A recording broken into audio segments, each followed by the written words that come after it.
Tuesday, August 5th, 2025. Before we begin the meeting, I want to offer a friendly reminder to all members, staff, and the public that these meetings are broadcast live to enable greater public participation.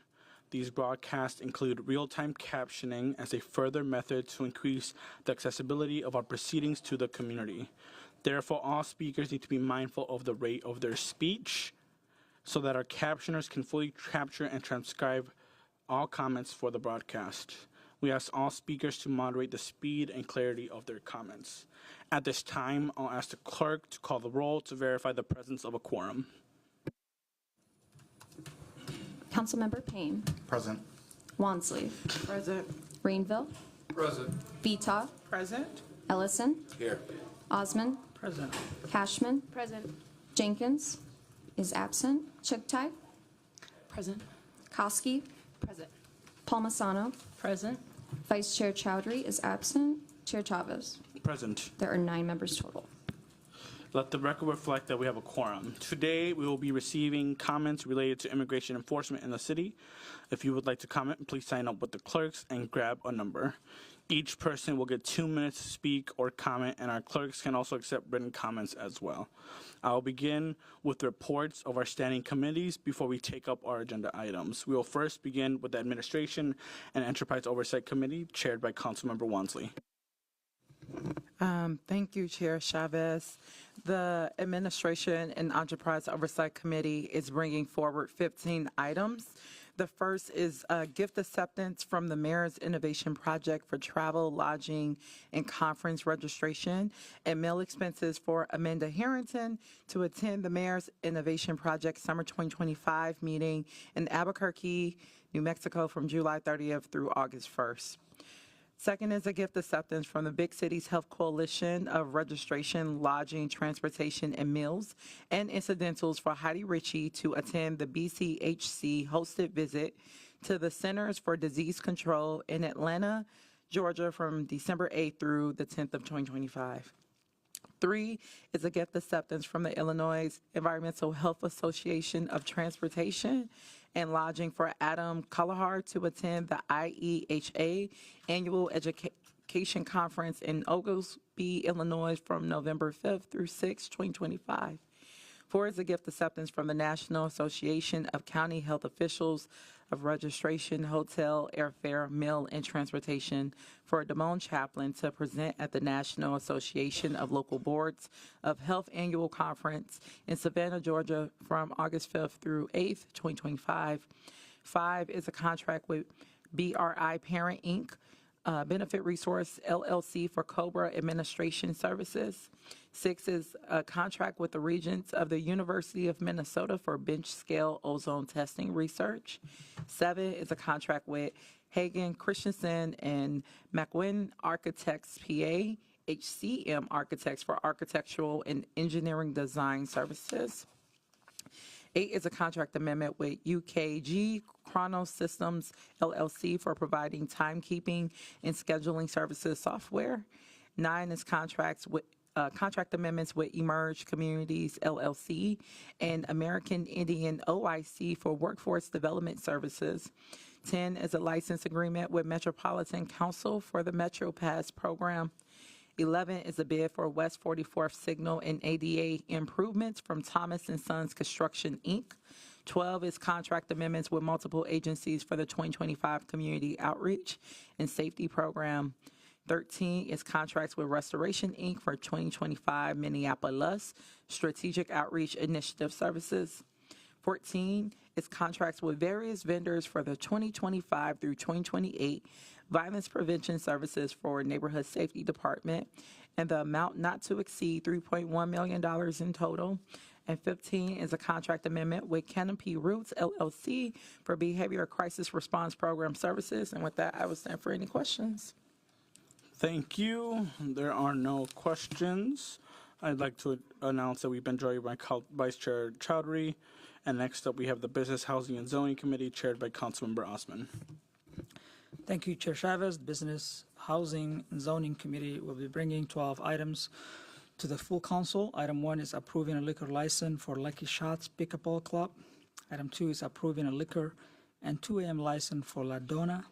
Item 3 is granting an appeal to Port Minneapolis for the properties at 3601 and 3701 Washington Avenue North.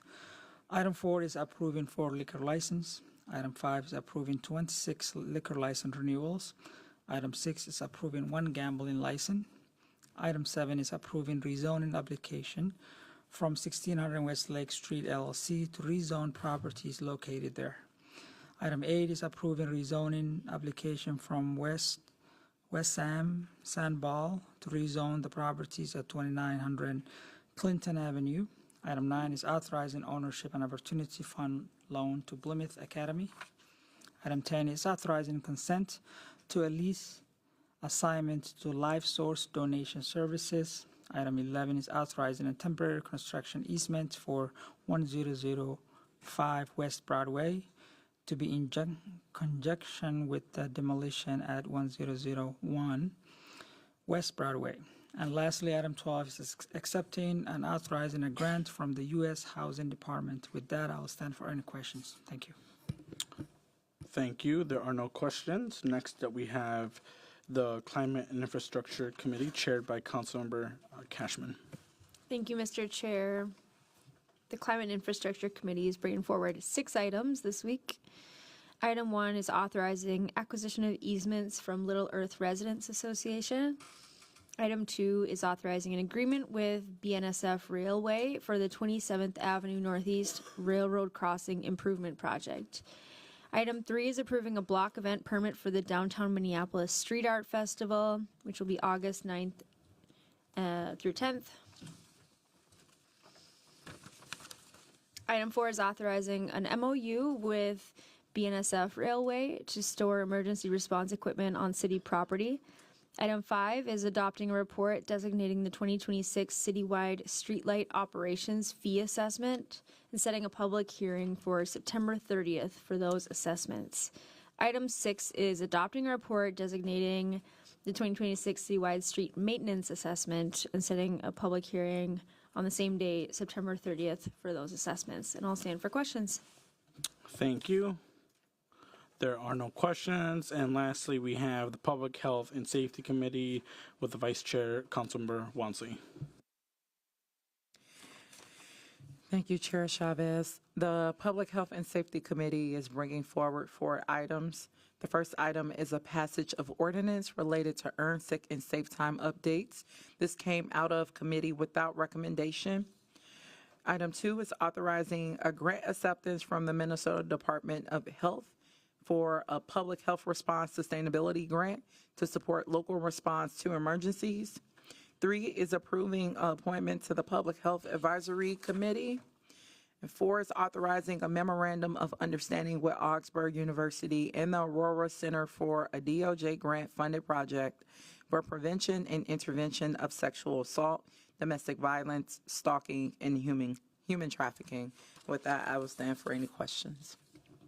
Thank you. There are no questions. Now we will be receiving and filing the requested after-action review of the city's response to federal law enforcement action on June 3rd. I will have the City Auditor, Robert Timmerman, and Internal Auditor, Ryan, for the presentation. Welcome.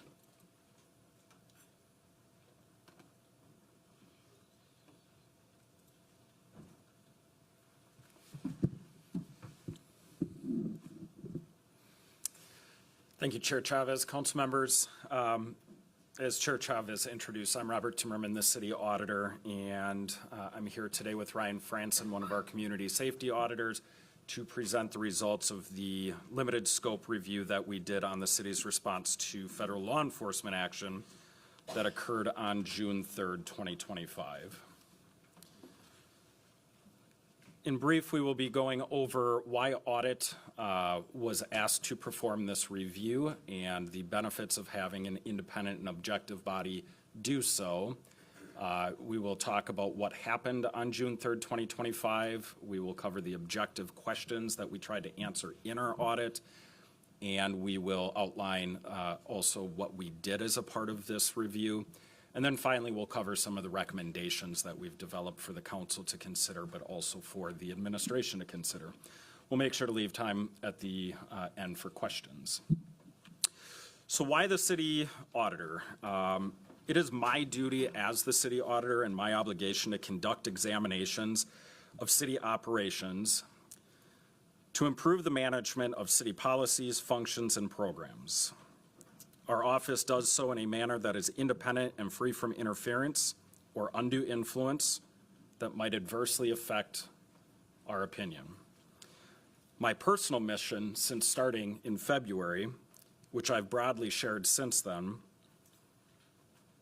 is to help rebuild and strengthen trust in city government. Providing factual, unbiased, non-political reviews that are free from influence, whether real or perceived, is fundamental to strengthen trust with members of the public. Audit is the logical place to perform this review since it is the only function across the entirety of Minneapolis city government that has been established by the voters through city charter to be an independent evaluator of activities across the city. Further, the Office of City Auditor has jurisdiction over City Council and over each board, commission, committee, department, officer, employee, and other agency or agent who must cooperate with any audit or inquiry and furnish any information that the office requests. The Minneapolis Audit Charter requires, amongst other things, that my office conduct investigations of alleged or suspected impropriety and provide required reports to appropriate authorities. In this case, we're reporting to the Committee of the Whole.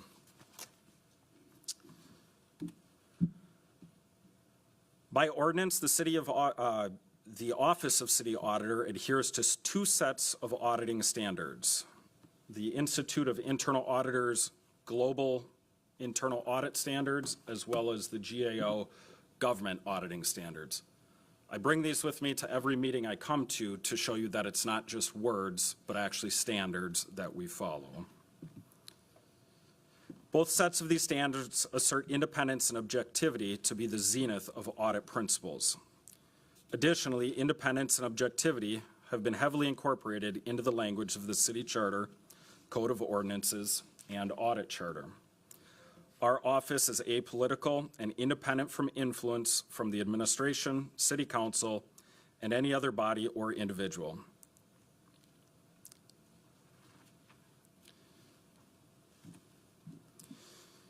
I want to quickly cover the state law that we need to follow up until we release an audit report. And this is unique to this committee because normally we release our reports to the audit committee, who's familiar with this. We must be considerate of who we share information with prior to a report's release, be mindful of how and when a report is published, and for these reasons, we're very pragmatic in our pre-publication communication plan to protect the integrity of information in our reviews. The report and this publication, or this presentation, should soon be attached to the public record RCA, if they're not already. That they will be on there. We also have copies that are available in the room here. Traditionally, we seek a written response from our auditee. In this case, being a limited scope advisory review, we chose not to, knowing that there would be an opportunity for response at this meeting and in the future. In the last few days, I provided a read-through of the report to Council President, Chair of the Committee, City Operations Officer, Commissioner of Public Safety, and the Mayor's Chief of Staff. Remember, my job is to report objectively. We have done so in this report by bearing facts, observations, and recommendations that can help city officials and bodies make decisions. At this time, I'll transition to Community Safety Auditor Ryan Franson, who will provide background on the events that took place on June 3rd, 2025, the objectives, the limited scope, and our methodology for performing this review.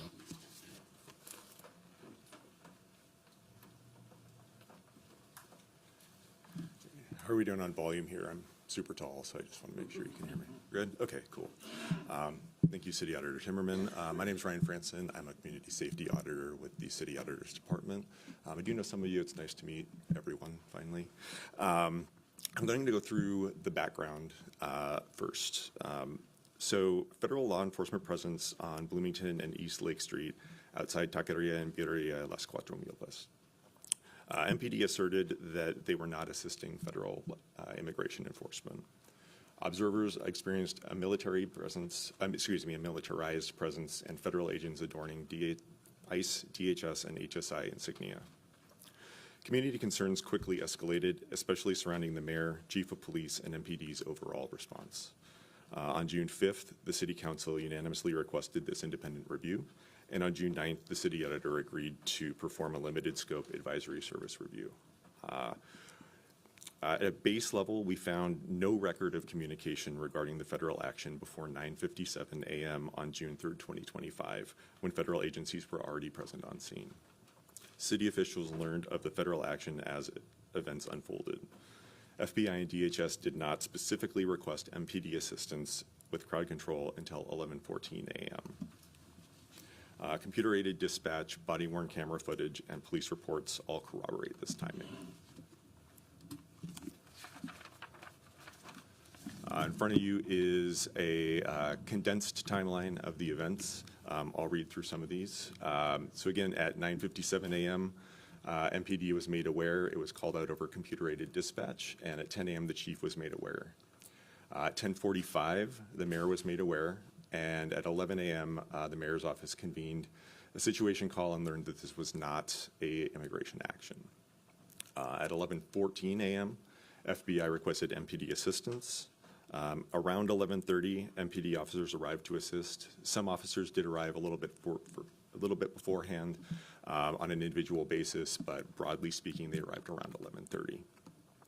At 12:39 p.m., a civilian injury was reported. At 12:43 p.m., MPD posted information about the action on X. At 12:47 p.m., the police chief arrived on scene. At 1:15 p.m., the mayor convenes MAC, the multi-agency response. At 1:50 p.m., the City Council was notified. And at 3:54 p.m., there were 2 arrests for obstruction.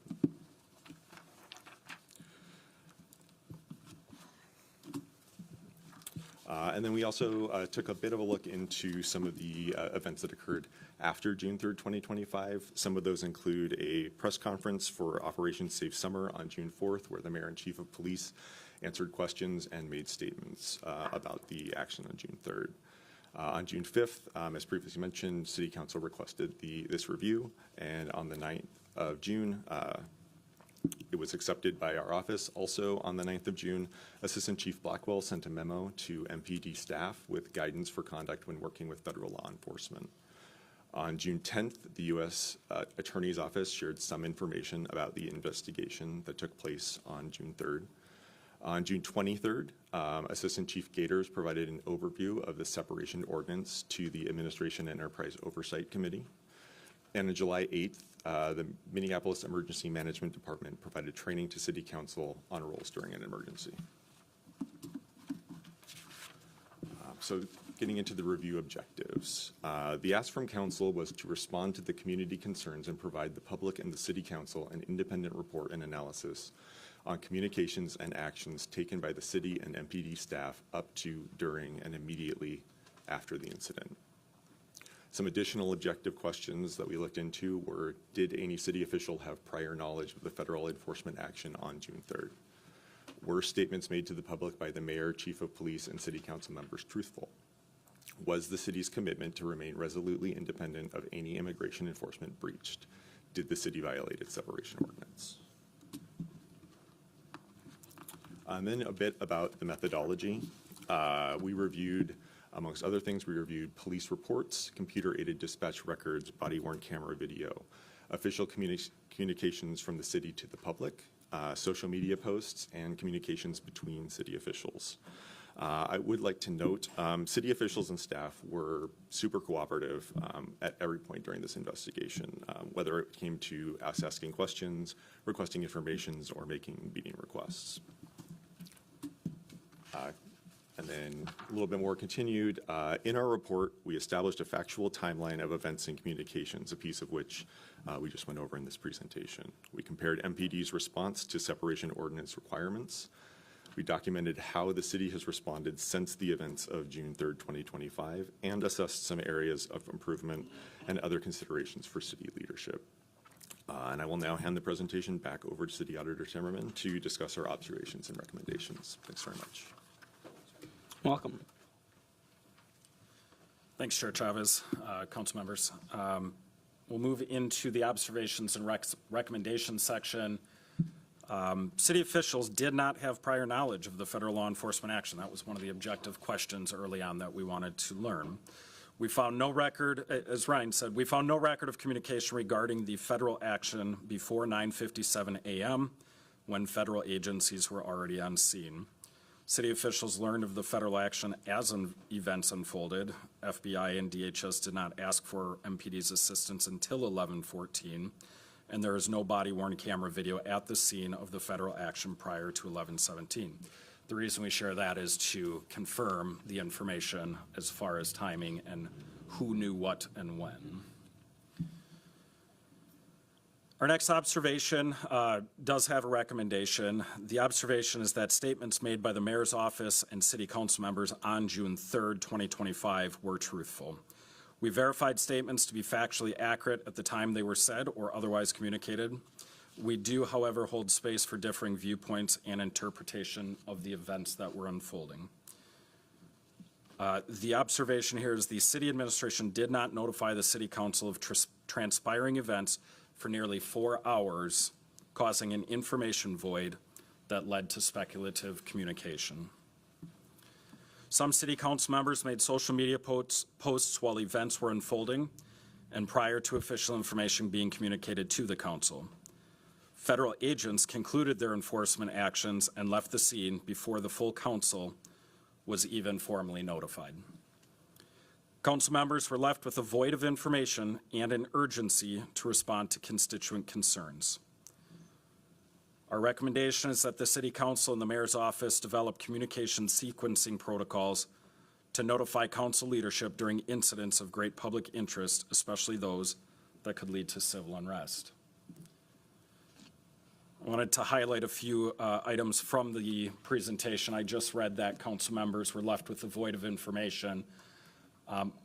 But to further expand on that, we believe that improvement in communication across both branches of government and updates to the ordinance are overdue and increasingly urgent. The efforts will provide better clarity for city staff and protect the best interest of Minneapolis residents.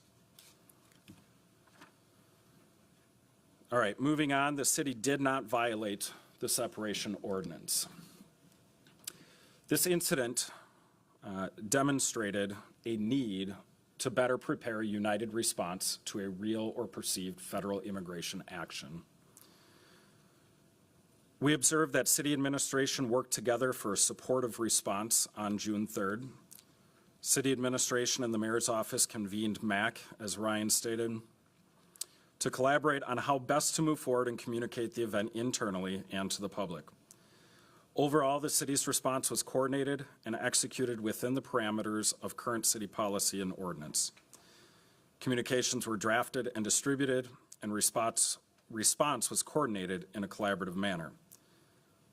The chief of police made his presence visible on June 3rd. There has since been debate about the appropriateness of his presence. We do not offer an opinion on this matter, but we do note that in the video footage we reviewed, his presence demonstrated a calm.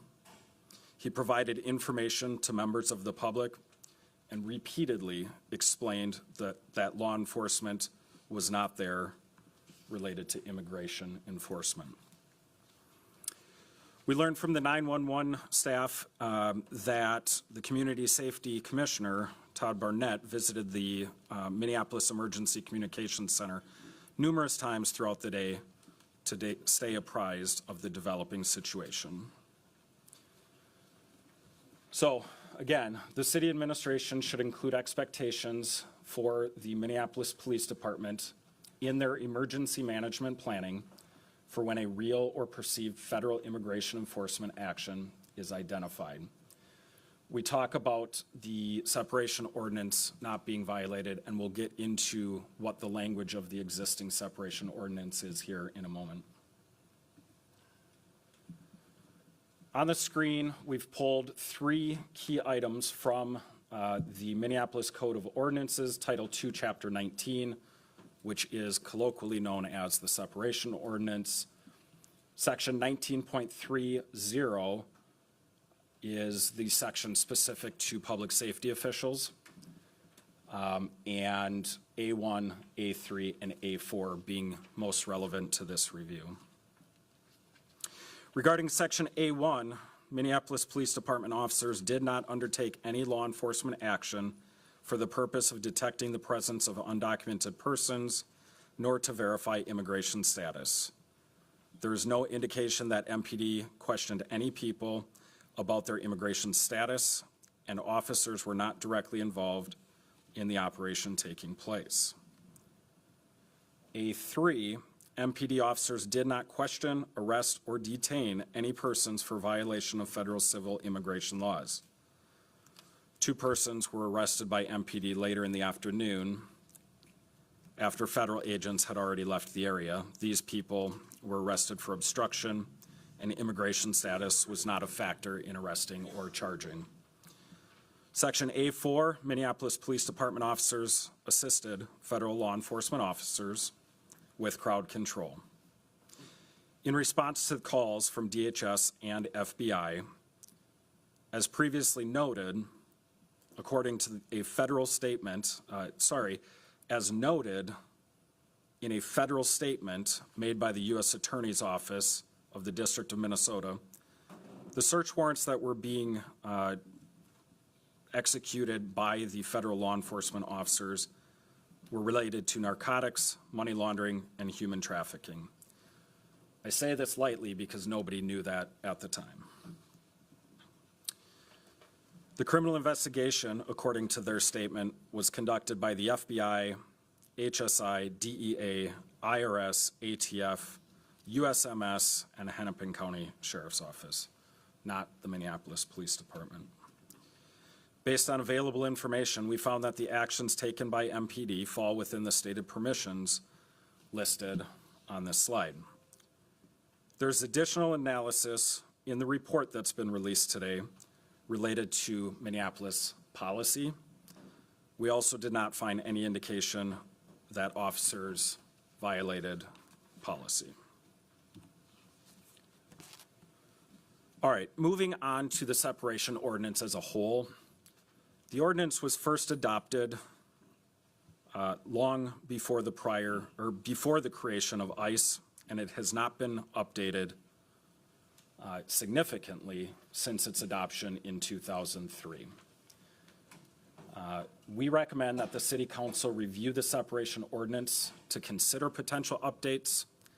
I have more thoughts on that are in the report, but we need to be mindful of the mechanism in which we make those updates, considering the council's authority and jurisdiction. So that is why the statement is that it should review the separation ordinance. In reality, the separation ordinance is outdated, and whether it's the ordinance itself that's updated or some other mechanism, there needs to be clarification in expectations. Additionally, the police department should update its related policies based on information we share in this report. In addition to the sections that I already highlighted in the separation ordinance, we believe the entire ordinance is ripe for review under a modern lens. Language such as that found in the separation ordinance's purpose and policy statement may contradict many people's understanding of its protections.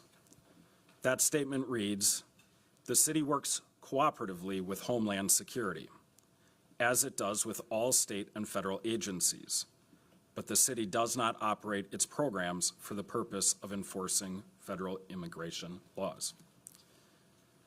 As I mentioned, ultimately we defer to the city attorney's office to determine if updating the separation ordinance is the appropriate mechanism to formalize the city's expectations related to its involvement in federal immigration enforcement actions.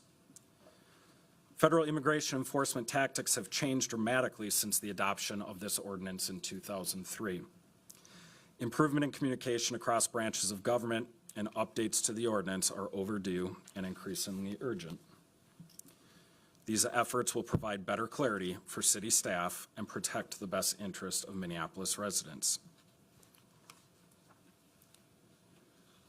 Finally, in our last observation with recommendation, the City Council asks that we review actions taken by city and MPD staff up to, during, and immediately after the incident on June 3rd.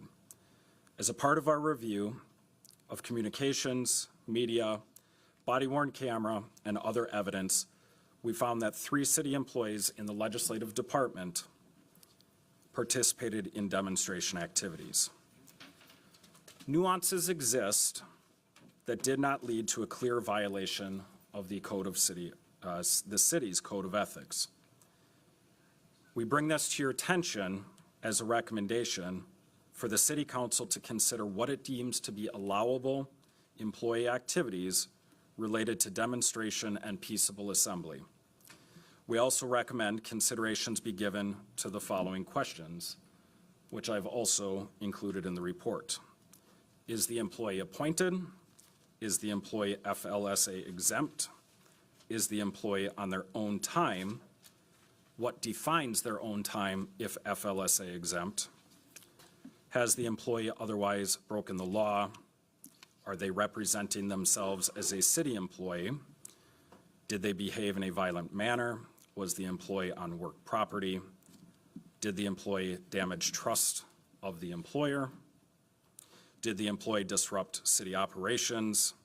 And who is the appropriate appointed authority to make personnel decisions? So with that, I'd like to share a final thought. As I mentioned, I did a read-through with Council President Payne, Chair Chavez, and a few members of the administration. And I shared this similar sentiment, and that is that we have an opportunity to see this event, like the Office of Audit does, through an apolitical lens. I encourage you to do so. The Office of City Auditor's work, as promulgated by City Charter and professional auditing standards, is impartial, factual, objective, and intended to help the city better its programs and processes. I encourage you to take these findings and recommendations that come from this report and this presentation to collaboratively improve processes to help prevent situations like this in the future. At this time, Community Safety Auditor Ryan Franson and I will stand for questions. Thank you so much for the presentation. Now, if colleagues can please get on cue, I assume a lot of us will have either comments or questions or a mix of both. I did want to start off with a few comments, at least. One, you all know that I'm the proud son of Mexican immigrants. It is something that I am very proud of. And no matter what, at the end of the day, when ICE is in our community, you're going to hear about it from us. There is no doubt that the presence of ICE poses a dangerous threat to our community, no matter why they are there, because we have a federal administration, the Trump administration, that takes people as collateral damage. They may be going for drug trafficking, sex trafficking, but at the end of the day, if they see our undocumented community members right there as bystanders, they have shown that they will take them as collateral damage. And I think I want to emphasize that today because it is important to name.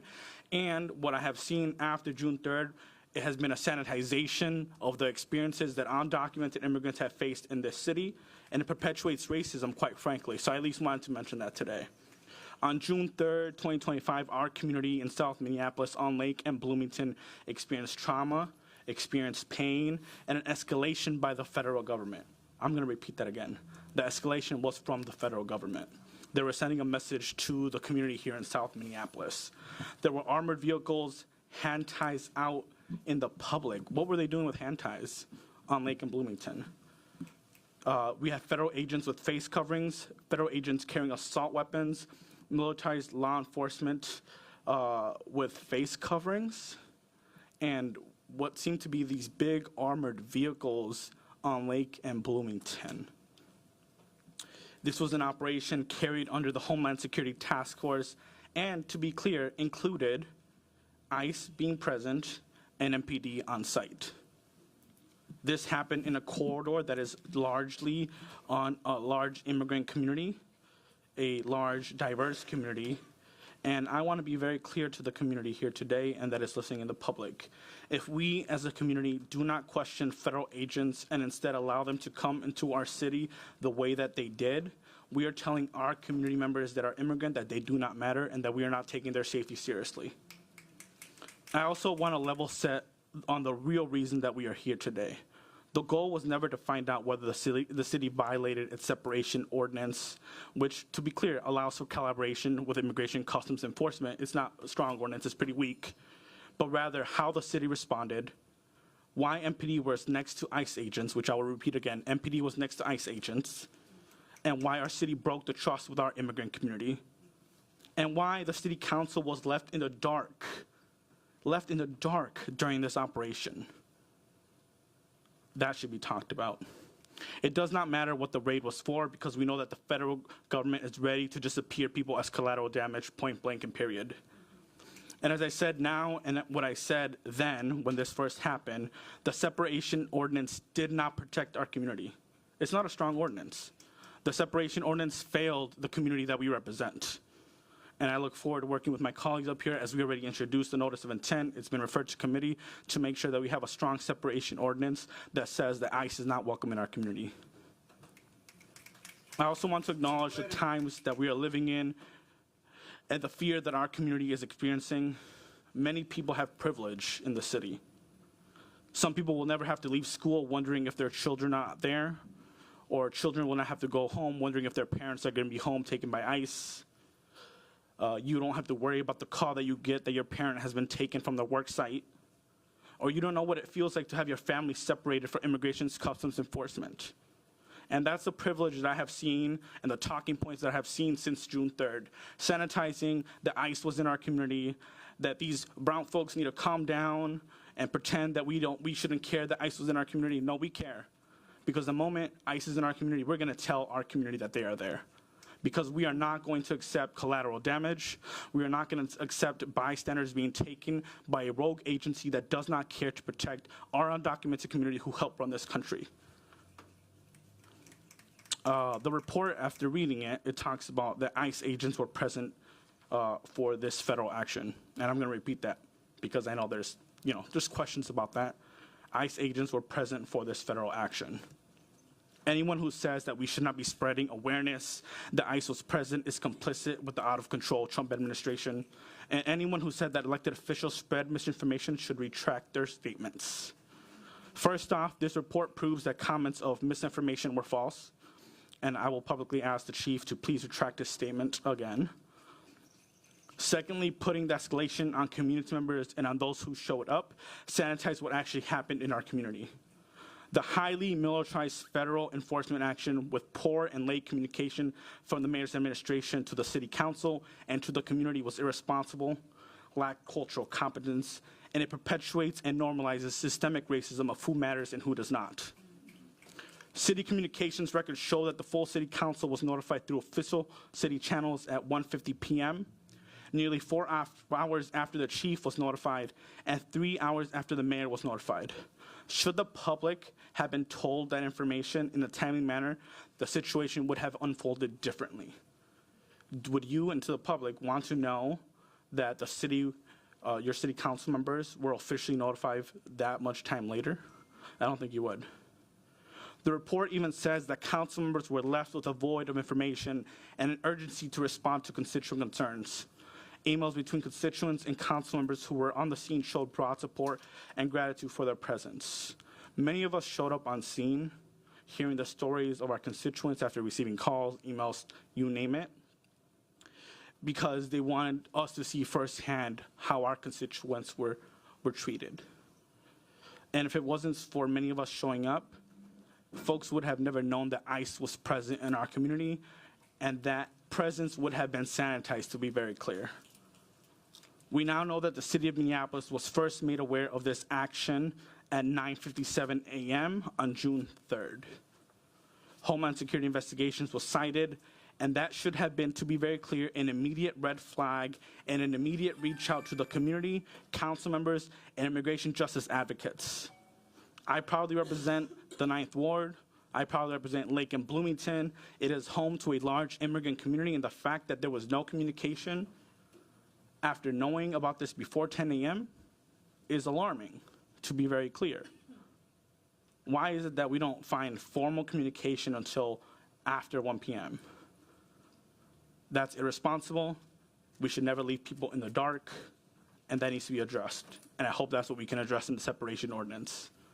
And I want to read a quote from the report about an officer that said, quote, "I was called to assist at Lake and Bloomington and Lake with a federal search warrant. I was aware of the warrant at about 10 a.m.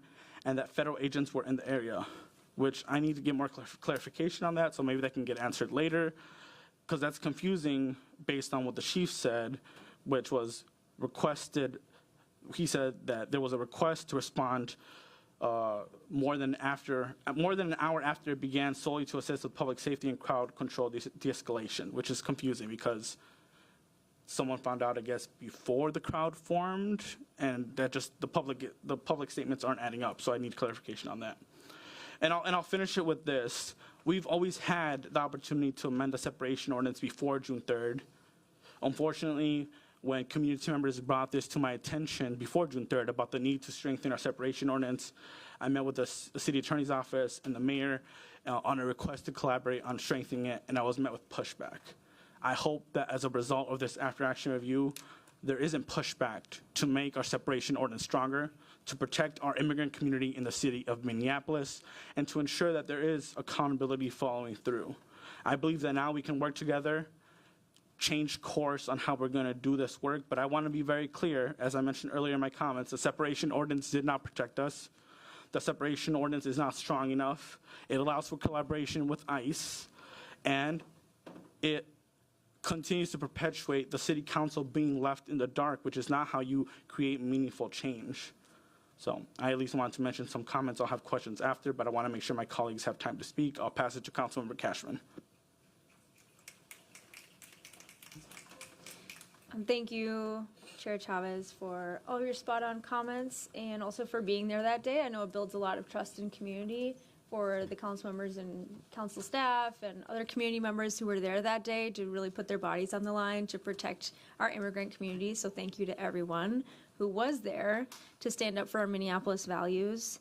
I have a few comments for Auditor Timmerman because I am very concerned reading this that no council member was included in the initial information channels. And that council was not notified until 1:50, nearly 4 hours after the chief and 3 hours after the mayor. After this, we did have a NIMS training with the Emergency Management Department and learned about the JIC, which is a Joint Information Process. And so I'm wondering about the difference between the MAC, which is the Multi-Agency Coordination, and a JIC in terms of the authority to establish one. That's a question that I have not had answered. Who decides when a MAC is established, when a JIC is established, and the participating departments? Because as you see clearly in this, it has 7 departments listed, and not a single one of those is the city council. And we all have, 5,000 subscriptions on each of our newsletters alone. So it's the best vehicle to communicate with residents is through city council, who are elected to serve a smaller unit of the city for that purpose. So did you, in your review, compare a MAC and a JIC process in terms of who's on it and then their authority to be established? Chair Chavez, Councilmember Cashman, the presentation that you received from Director Sayer from Emergency Management, I did meet with her. She provided me a similar walkthrough of the slides in the presentation. Unfortunately, I don't have the expertise in the distinction between MAC and JIC. My understanding is that MAC is more when there are multiple agencies outside of just the city of Minneapolis. But both are intended to pull decision makers together. And both, from what I've seen in this review, lack a mechanism for informing and communicating with the council. Okay, thanks for kind of echoing what I am seeing to be true in both processes as well. I think the city council needs to be involved in decision-making, and I think it's undemocratic for the administration to be leaving us in the dark. And so I hope that that's changed going forward with both the MAC and the JIC, and so I will make that comment to Director Sayer as well. And then another question I had for you was something that I heard from residents who were there that day, was whether MPD officers were covering their badges.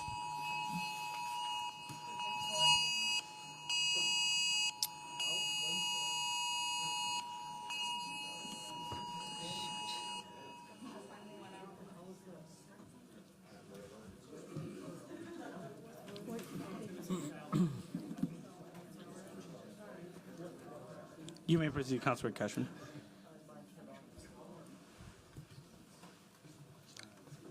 Yeah, that's the question that I had, if any MPD officers had covered their badges that day. I didn't see any evidence of that.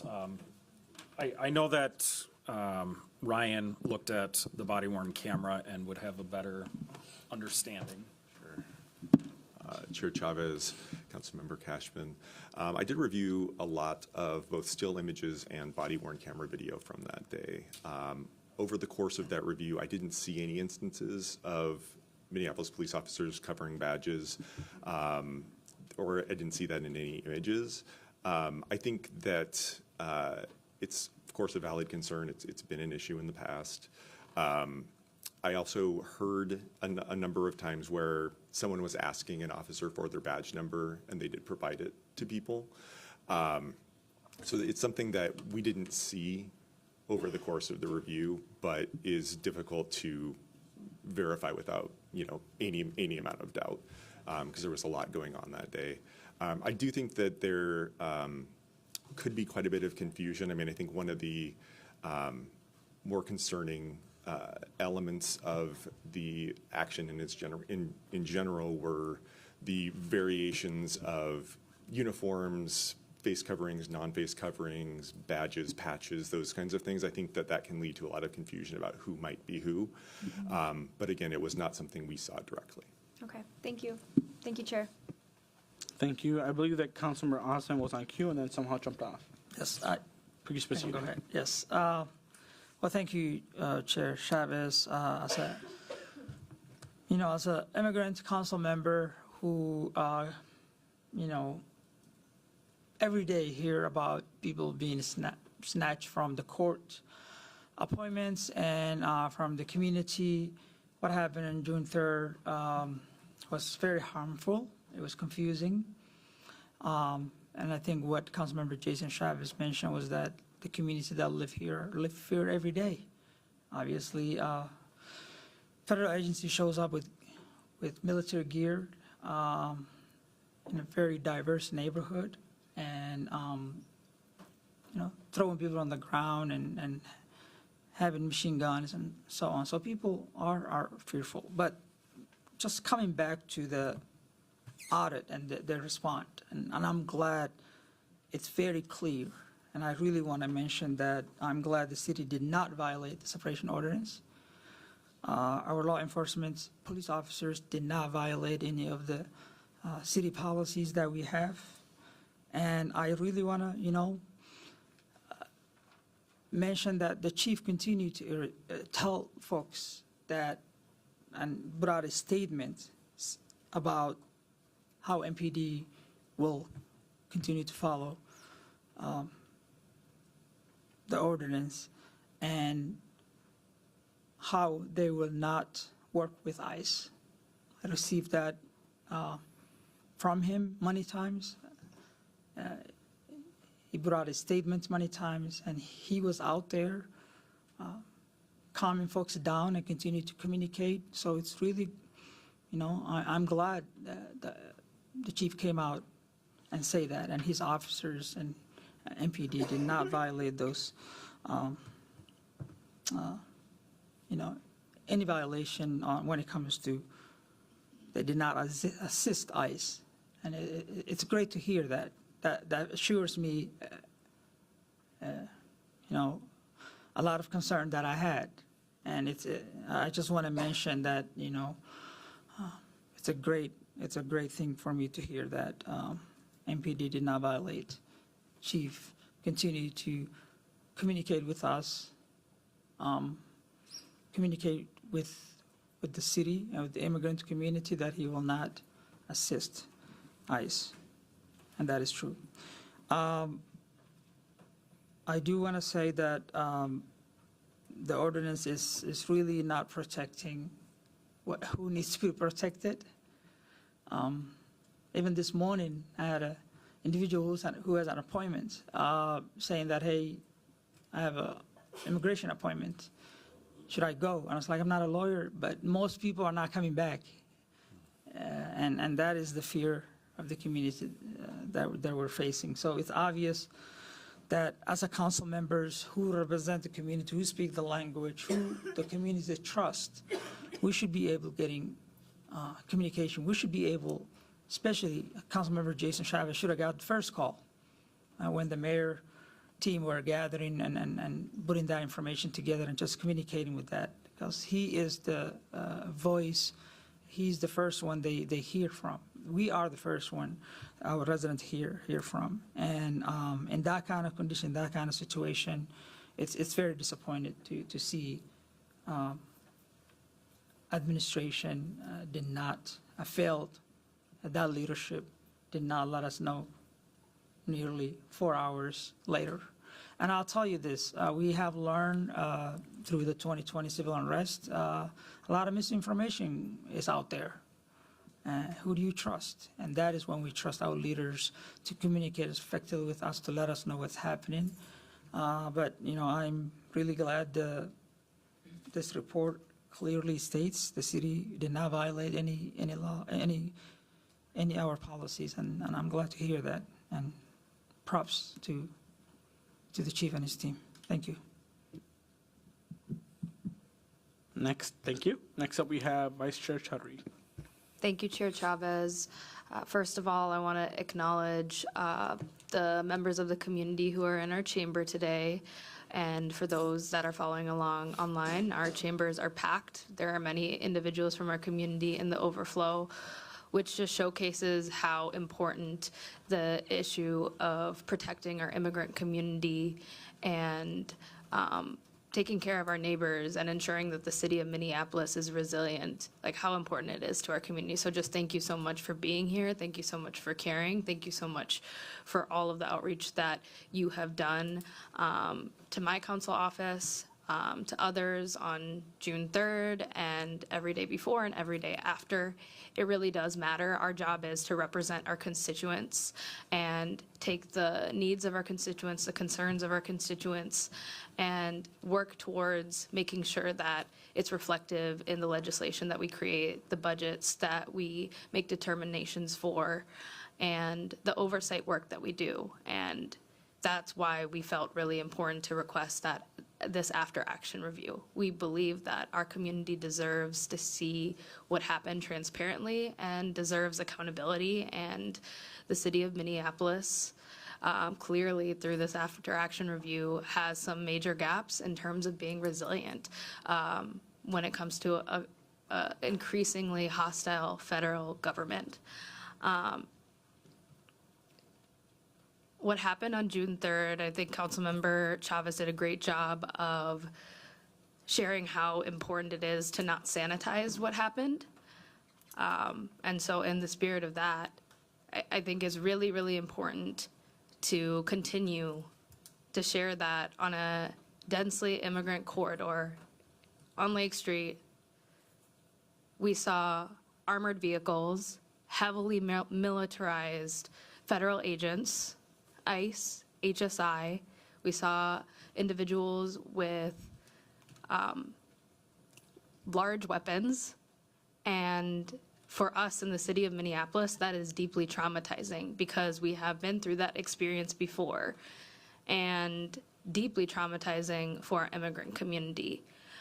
And as a council member, kind of just experiencing that day and getting calls from my constituents, hearing from Councilmember Chavez, seeing everything transpire on social media, and not having any communication from the city administration was deeply disappointing and concerning, but unfortunately, really unfortunately, not surprising to me. And that's a larger conversation outside of this after action review, but my experience routinely has been that as a city council member, I am not brought in onto information that is really critical for me to know and communicate out to my residents, and then also have a place where I can communicate important information back into the city of Minneapolis. 4 hours is far too long. Void of information. That hits the nail on the head of what it felt like in that moment. And also, one thing within this after action review that I want to uplift is it wasn't just 4 hours later, it was also after the federal raid had concluded that council members got any information. However, official channels prioritize different communications outwardly to kind of say that this isn't an immigration enforcement, this is a federal raid, but no communication internally to the city council. And one of the questions that I'm hoping to ask to City Auditor Timmerman is what time did the mayor's office pull together the Situation Room? And then when was the multi-agency coordination team pulled together? And what is the multi-agency coordination team for, or what was it used for in that case? Sure, I'm having Ryan grab me a timeline here. Okay, great. All right, Chair Chavez, Councilmember Chowdhury. As far as timing, and like I said, I unfortunately don't have a lot of information on the distinction between MAC and JIC and who goes to what. My understanding in this situation is that this was not a full MAC. It was pulling leaders, city leaders together to come up with a communication plan based on process that they are familiar with. So the mayor was informed at 10:45. At 11, the senior team, which, Ryan, do you have insight on who was involved on that 11 o'clock conversation? Don't have it. Okay. We do have the information, so if it's something we can follow up on who was where when, we'd be happy to do that. Keep in mind, some information in this report and in our review we need to be mindful of with continuing confidentiality, and so depending on what the questions are, we may run through to make sure that that's permissible to release. But that said, well, before I move on, we want to release everything that we can. Our goal is to be as transparent as possible. So at 11 o'clock, the mayor got together with his senior team. They had a discussion, and during that hour, they learned that this was not a federal immigration enforcement action. So later, after the escalation occurred, it was at 12:51, so almost 2 hours later, that's when the request came to stand up MAC. Again, I learned that MAC maybe wasn't the standard in this case, but with what was happening with the unknowns, I think what we observed at least is that there was a structure of how to pull people together and communicate, and that's what was done at 12:51. At both of those, it seems that a large focus was on communication. And that's why in the report we do say that it's quite curious that council was not included in that. I will share with you that in my read-through with city administration, they recognized, they said to me that they recognize that there's a place in that timeline where it would be appropriate to communicate with council. And so additional questions on those details may be best answered by them. Thank you. And just kind of following up on that, in the report, it says, the MAC is a group consisting of several city departments to collaborate on how best to move forward and communicate in the event internally and to the public. And then it lists 7 stakeholders. And then, just like you said, in your report, it shares, curiously, no member of the city council was included in the initial information channels. Could you share what is the risk to the city in not including the city council in these communications in an emergency of this nature? Absolutely. Chair Chavez, Councilmember Chowdhury, that's a great question because that's Audit's role, is to consider risk, to communicate risk to you, to others within the organization. In this case, it was a risk that came to fruition, and that is that void of information that we talked about. With the void of information, there's going to be speculative communication, speculative behavior, and as we noted, we hold place for viewpoints in many different angles because people with ICE badges were seen. People with DHS patches were seen. And so the void of information in this case created a risk where misinformation or disinformation is spread. And I want to be very careful because, as I said, that didn't happen here. There was not misinformation. What was shared was that ICE is on lake in Bloomington, and that is a factual statement. And again, in the objectivity of our office, we share what that factual statement is, not what emotions are behind that. So in the future, I could see situations becoming much more untenable, becoming much more dangerous than what occurred on June 3rd. And quite frankly, from my perspective, it was an unfortunate opportunity for the city to better prepare for actions like we've seen in other cities across the country. Thank you. I really appreciate it. I'm just going to close my part of this comment for now. I'll come back into queue later. That the situation did not happen in a vacuum. On May 31st, top ICE officials sent out instructions to officers across the country to increase apprehensions, to get creative, to turn the knob to 11, and instructed officials to go after people they may coincidentally encounter, which is termed as collaterals.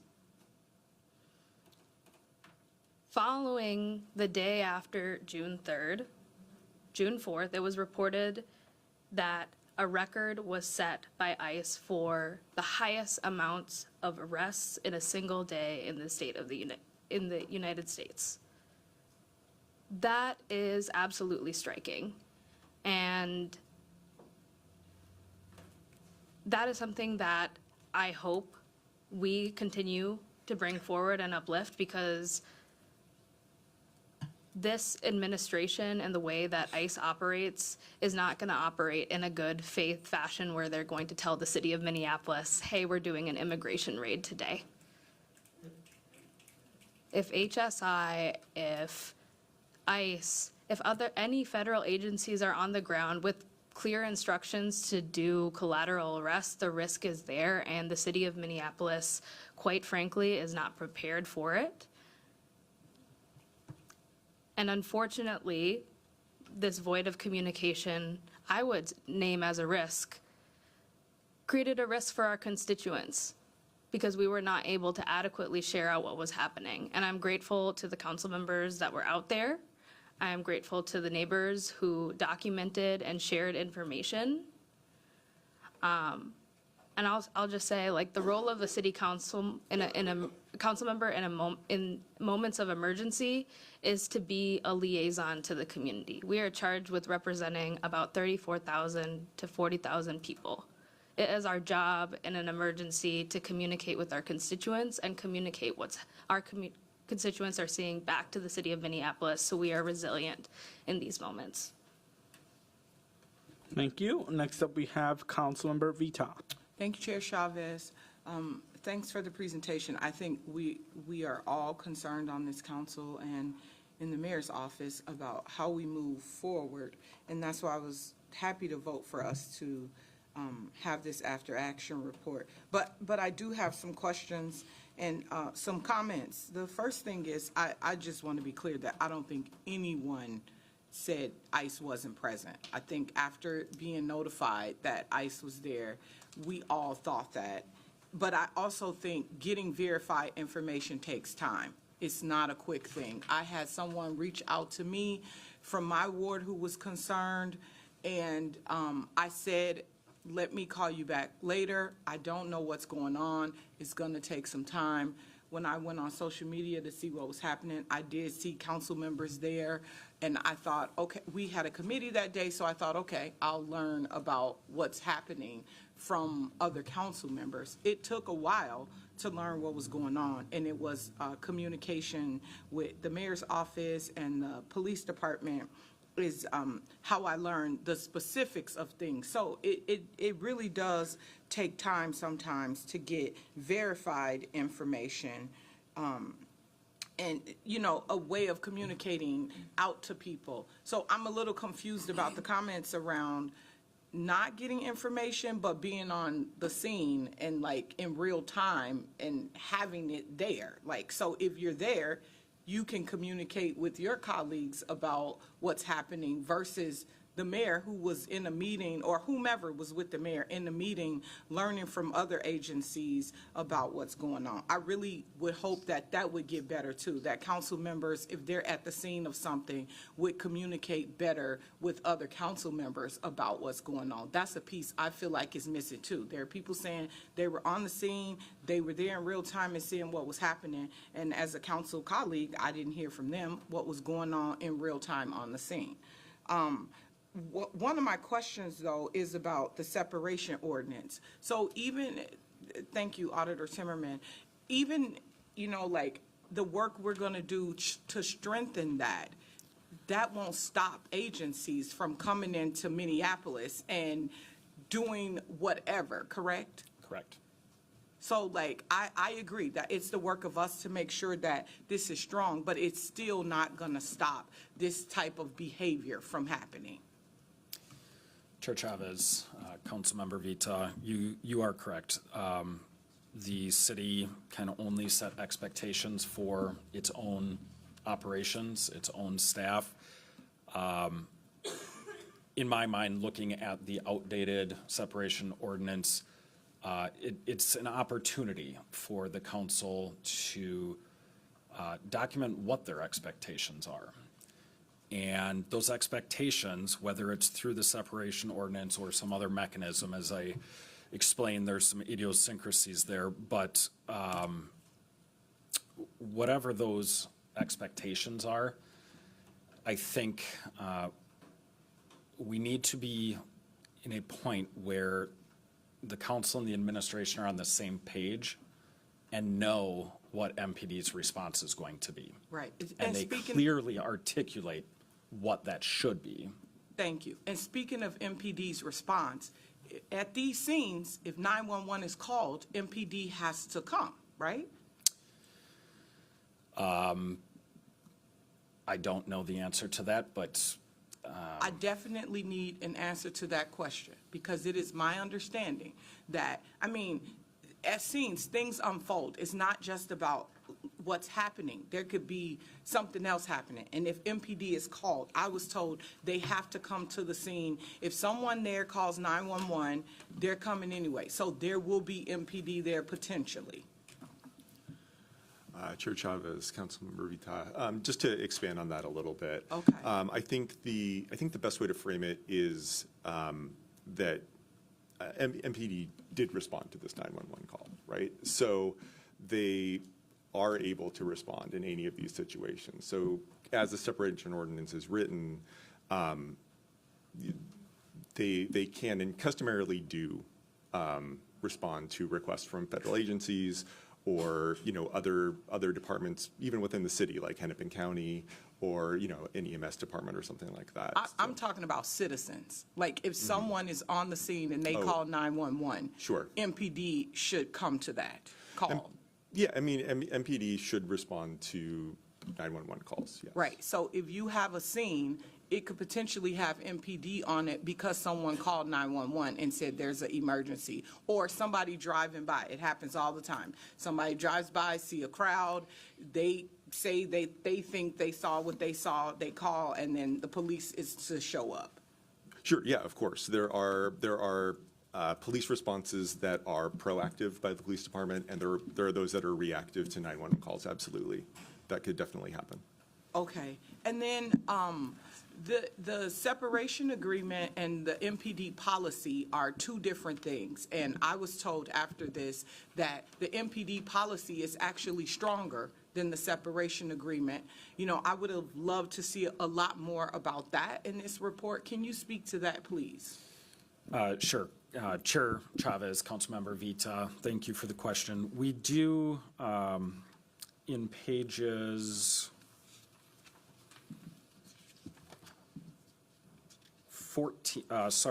13 through 16, we highlight the two policies that we believe to be most relevant and most parallel to the separation ordinance. And the latter of the policies actually discusses ICE. And it clearly has been updated more recently than the separation ordinance, which has not been updated to include ICE, DHS, HSI. So is this just about ICE, or is this about all federal agencies? Because ICE is only one agency, but there's a lot more agencies that could come into Minneapolis and do same or similar things.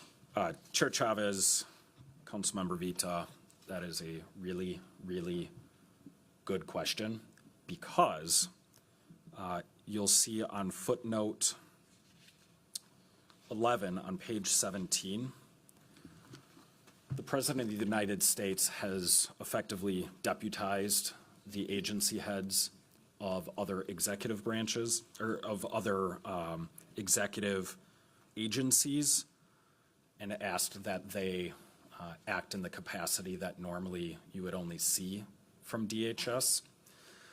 The idiosyncrasy here, too, is outlined in a footnote on, I believe it's the third page.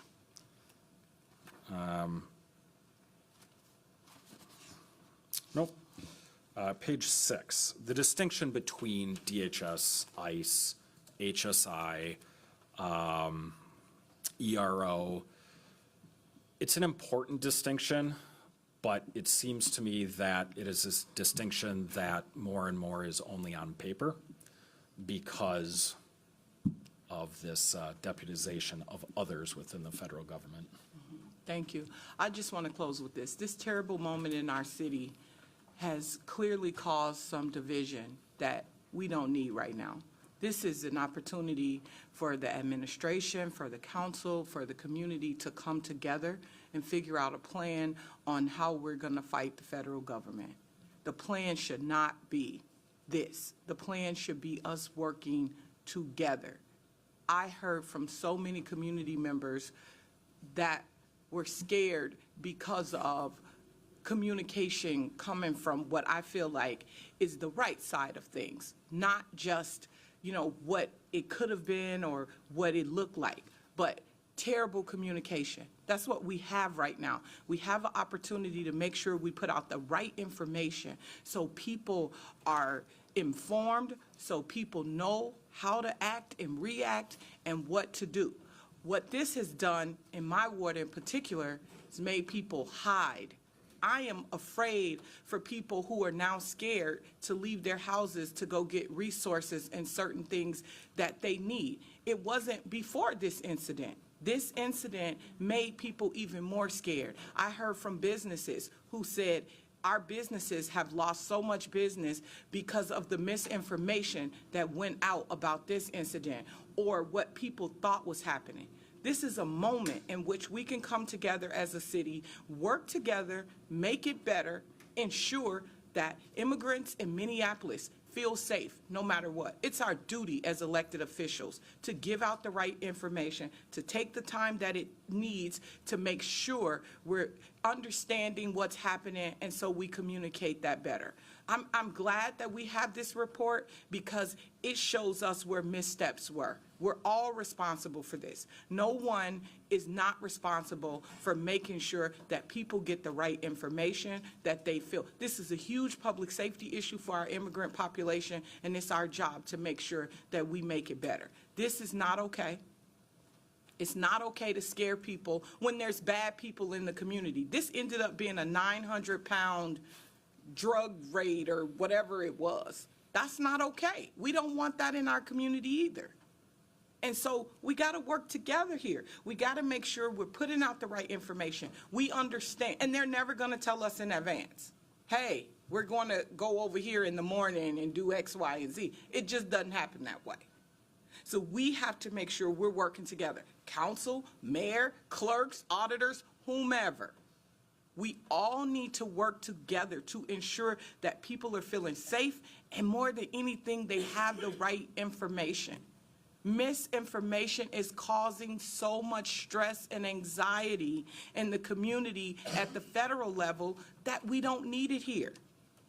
We need to be embracing people and making them feel safer, not scaring them more than they already are. Thank you. Thank you. Next up, we have Councilmember Wansley. Thank you, Chair Chavez. I just want to reground the conversation back to what's at present, and that is to absolutely uplift that June 3rd was deeply traumatizing for residents. And for many, this was something that was already anticipated.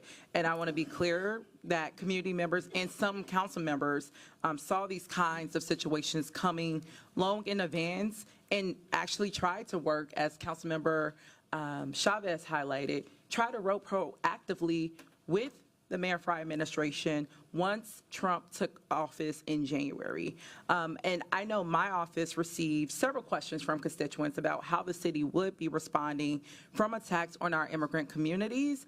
And many highlighted a particular concern of the role in which MPD would play in their role of enforcing our separation ordinance or unintentionally being complicit in carrying out immigration enforcement activities. And I actually want to read a section of an email that I received from a resident that stated, I am concerned that our judicial system is not going to be able to stop the illegal activities of the Trump administration, and I am wondering how law enforcement is going to respond when citizens take up this endeavor. I am also concerned that Donald Trump might enlist the many armed supporters that he has, and when he confronts the nonviolent citizens who prevent him from advancing his illegal agenda, I'm concerned about what will come in response to that, and I hope none comes to pass, but I want to make sure that I can be as prepared as I can be. Following the receipt of that email, Councilmember Chavez and myself actually reached out to MPD to ask specifically how the separation ordinance would be enforced, specifically what disciplinary consequences would there be for officers who violated terms of the separation ordinance, and where does that currently fit within our current discipline matrix? We also wanted to know how there was communication being curated around those consequences for officers so that they were made sure to be aware of these expectations. And this is the response that I received from the chief. Hard to respond to hypothetical but I can say that I will ensure that the MPD remains committed to upholding the rule of law and the constitutional rights of all people. In January of 2021, we saw police officers in Washington, D.C. honorably resist a mob, a violent mob, including some who would later die as a result, and I would expect our officers to do the same if called upon. The chief's response to an email around our constituents' legitimate concern of how is our law enforcement properly and city leadership effectively planning for what is not a matter of if, but when the Trump administration would launch an attack on our immigrant communities. The chief's response made it very clear to me that the city was not currently prepared for these type of attacks, and that we're seeing happening all across the country, and that they didn't have concrete protocols or policies in place to ensure that our residents, regardless of their immigration status, receive the fullest protection that they deserve. And after learning this, Councilmember Chavez and I actually authored a legislative directive to learn more about how MPD was doing their fullest implementation of our separation ordinance. And that presentation affirmed that, once again, there were no standardized protocols in place currently around disciplinary consequences for officers who violate the ordinance and collaborate with ICE. MPD also acknowledged in their own presentation that there were gaps both in the ordinance itself and in operational logistics. And while the council cannot address operational issues because that's Mayor Fry's job, we can use our policymaking and budgetary authority to strengthen and expand protections for our most vulnerable residents. And that's exactly what this council has been doing. Right now, our colleagues are working on amending our separation ordinance to strengthen it in light of the events following and what took place on June 3rd. Also, before that, Councilmember Chavez and several of my other colleagues, we actually moved budgetary resources last December towards the Office of Immigration and Refugee Affairs in anticipation, again, of these growing attacks, to make sure that that office had increased resources to offer legal support to residents struggling our problematic immigration judicial process. So I do want to note, council has been acting. We've been waiting for our other partners in the executive side to meet us in the middle to advance stronger protections for our residents. And I know residents are looking to local government to lead on standing up against Trump. And across the country, we're actually seeing elected officials do that, and they're being detained and arrested and having their First Amendment rights also attacked for doing the same thing. But that is what is expected from us. June 3rd, as I heard from many of my colleagues stated, June 3rd was a test. And in many ways, we did fail as a city. And I absolutely agree. This is an opportunity to reflect seriously on what we can do and need to do to show up better for our residents. And I'm excited that many of my colleagues have already taken that to task and took that work seriously before June 3rd and remain committed.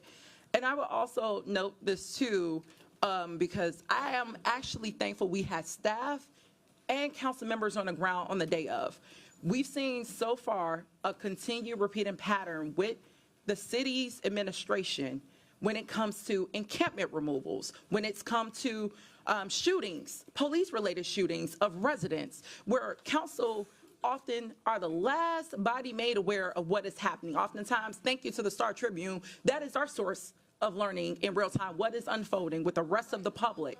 So most times it has been council needing to go to the scene of events to actually get accurate information. And that's actually where I got my information. Thank you also, Mr. Timmerman. You featured my newsletter in this report, I believe 5:19 p.m. I shared exactly information that we had at that time, thanks to my colleagues. So I actually did receive in real time updates from colleagues about what was actually unfolding. But what happened in response to that and us putting that information out, and what was even just repeated now on this body, is that we were discredited. We were called and told we were sharing misinformation. I'm actually looking at Chief O'Hara's statement on June 4th, where there's a sentence here that says there was irresponsible information shared on social media by some officials, statements made without gathering basic facts. And this report says that is not true. Council members shared accurate information. We saw ICE present. I said we were present. Literally.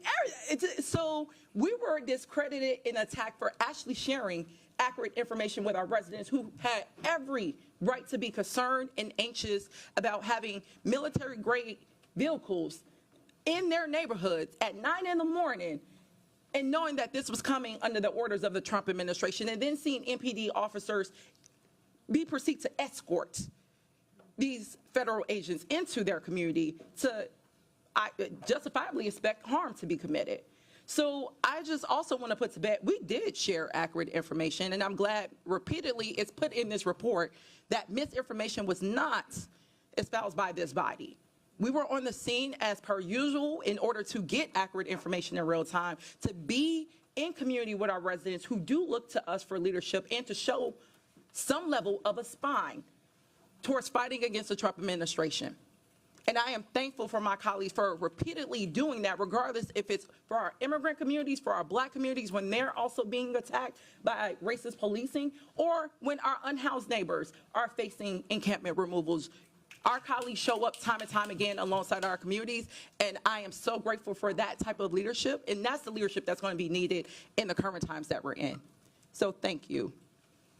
Thank you. And next up, we have Councilmember Palmisano.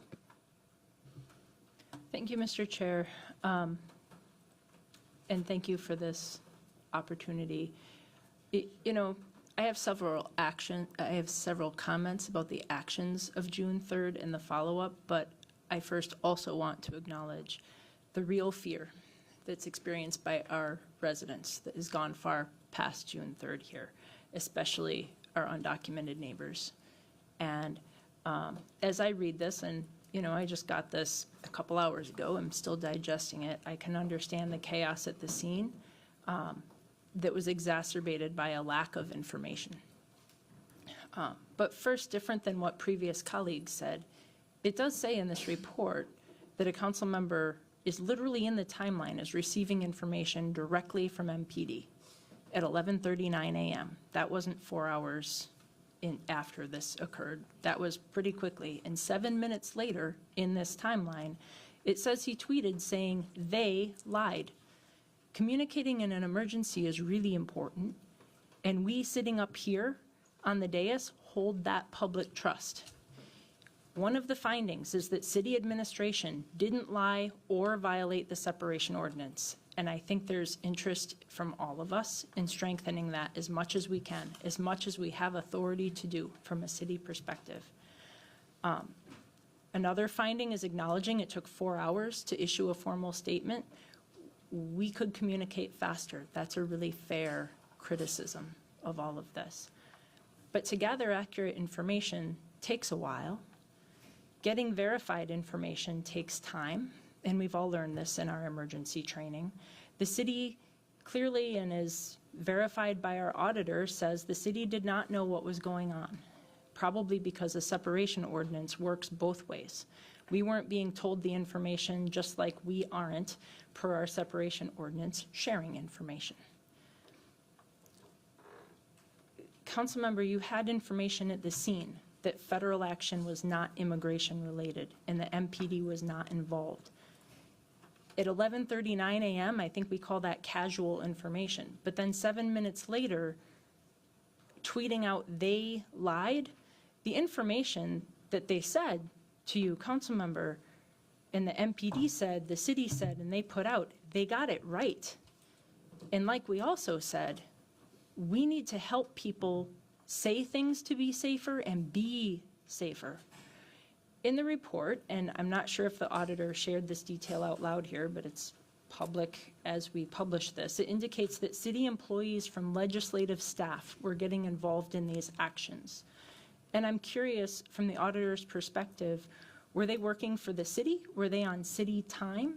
Did you investigate their timesheets as part of this review?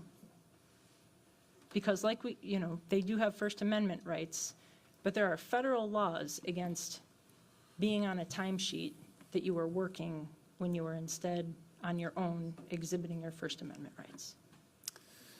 Chair Chavez, Councilmember Palmisano, thank you for the question. So we did a fairly thorough review of the information related to the employees that we mentioned in the report.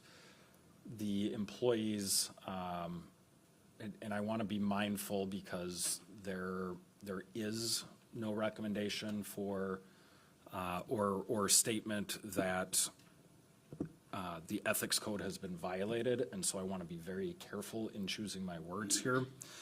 But to tell you what our methodology was, yes, we looked at timesheets, and what I can tell you without consulting with the attorney is that the questions on the Section 3, the questions that are listed there are relevant to the review and what we think the council should consider based on what we observed on June 3rd. Thank you. And thank you for this report. This report also acknowledges that a council member did an op-ed piece. The mayor did a press conference. But it doesn't say that council members continued to spread a false narrative weeks later that I personally believe was very damaging and scary to the community. This report was good, but I need to acknowledge, and this makes sense because you're an auditor and the scope was narrow, that this incident didn't end on June 3rd. It would be notable that colleagues, as stated, put out formal statements in newsletters, social media, official government posts, perpetuating information that turned out to not be true. They didn't then go back and correct it. And I don't think the answer here is another audit, but I do hope that there's accountability. At face value, the city provided them information, and these electeds or appointeds continued to perpetuate lies without any backing. So without this audit, which I'm glad we now have, they continue to push misinformation and treat it as fact that the administration lied. And I just need to say that as I read this report, I just can't get beyond, you cannot have it both ways. I'm going to get back on cue. ICE was present in our community. I'm going to say that over and over again because there's this conversation about sanitizing the fact that ICE was in our community. And I get it's coming from a privileged place where you don't have to experience what ICE actually means and what they do and what they signify, which is a family separator in our community. It's an agency of chaos. It's an agency that is meant to terrorize our family members, and it's an agency that is meant to scare the community they show up to, point blank and period. If they show up to your community, people are going to get notified no matter what. And I'm going to keep on saying that, and I'm going to stand by what I said, because the reality is that ICE was in our community, and people can talk about like what were they doing on site, but their mere presence on Lake Street in Minneapolis in our community next to the Minneapolis Police Department is damaging. That's just what it is. It's always going to be that way. There needs to be protocols in place to make sure that that behavior does not continue in this city, because we know for a fact that this agency is going to separate families. And as I said, I stand by everything that I said. I'm going to repeat that to your face, Councilmember Palmisano. I stand by what I said. And yeah, I did not lie. When you are told in the community and when folks on site are being told that ICE is not present and then they pop up minutes later, there's going to be a reaction. Next up, I'll pass it to Councilmember Ellison.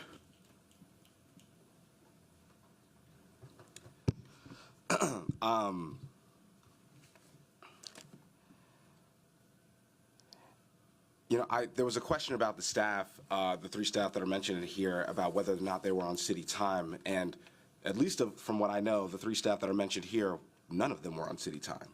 That's what I know about. That's what I know about the situation. And so I don't know why we got to dodge on that question, but that's my understanding, is that all of them were out and not on city time, on their own time, when they were out in the community. And so I think that's important to say for the context of this report, and so that it's not unclear. But the other thing that I will say is that given what we were seeing out in the community, it wasn't just about going out and participating in a protest. There's constituents out there who have real need in the community, and if council member staff were out there doing constituent service work, I actually don't think that would be an inappropriate use of their time. And so I just want to make that clear. And you know, and because of that, because we've got this action that's happening in the community. Sorry if I'm a little nasally. I'm recovering from a bug, but you know, I actually look at these questions about the staff. Did employees damage trust? Did employees disrupt city operations? I think that these questions are leading and wildly inappropriate, to be honest with you. If I'm reading this report, and when I'm looking and I'm juxtaposing it against what we lived through and what we saw out there. And so I just think that needs to be said. The other thing is that we've spent a lot of time talking about the separations ordinance, but the separations ordinance, as far as I know, is not the source of what gave people the impression that MPD would not be working with ICE. The mayor gave a press conference stating that. That's what created that impression, not an antiquated ordinance. And so I don't know why the ordinance and whether or not the ordinance was violated becomes sort of like the main point of contention when it's not the source of where that impression was created. Now, I'm totally uninterested in finger pointing, right? I don't care. We can change the ordinance. We can create better definitions. We can, you know, the mayor can outline further what he means by separation. But I don't want us to sort of sit here and move the goalposts, which I feel like we've done here by discussing whether or not the ordinance was violated, because the ordinance was not the source of where people got the impression that MPD would not be working with ICE. I think it's important to say. You know, I think, you know, we could all sort of flip through this document and sort of take our issues with it. But I do think that the one thing that's important to say is that the ethics code wasn't violated, not from our staff, which is the most important thing to me in this report. When we've got people who are brave enough, who work for the city, to go out there and put themselves on the line, put their time on the line, put their bodies on the line to defend neighbors, I don't think that should be reprimanded or scolded in a report. I don't think that's an appropriate use of city resources. So that's all I've got to say about it, and I'm happy to, you know, keep engaging in this discussion. But if there's no, if the conclusions of the report is that everybody needs to call each other a little quicker, I think that's I don't know why we have to have such a long discussion about this report. Next up, we have Vice Chair Chowdhury. Thank you, Chair Chavez. I'll just first start off by saying, if we're going to say that some of our colleagues are lying, you should bring receipts. That's it, because that's really unfair. I was a council member that wrote an op-ed, and it was titled "Top Leaders in Minneapolis Downplayed Threats to Immigrant Communities." Because the very next day, again, we saw a record number of arrests by ICE. And again, we had a militarized force on the ground. And again, collateral arrests happen. Like, you do not need to say we're going to do immigration enforcement if you're deputized to do immigration enforcement. We need to be ready to be in the reality of this moment in 2025.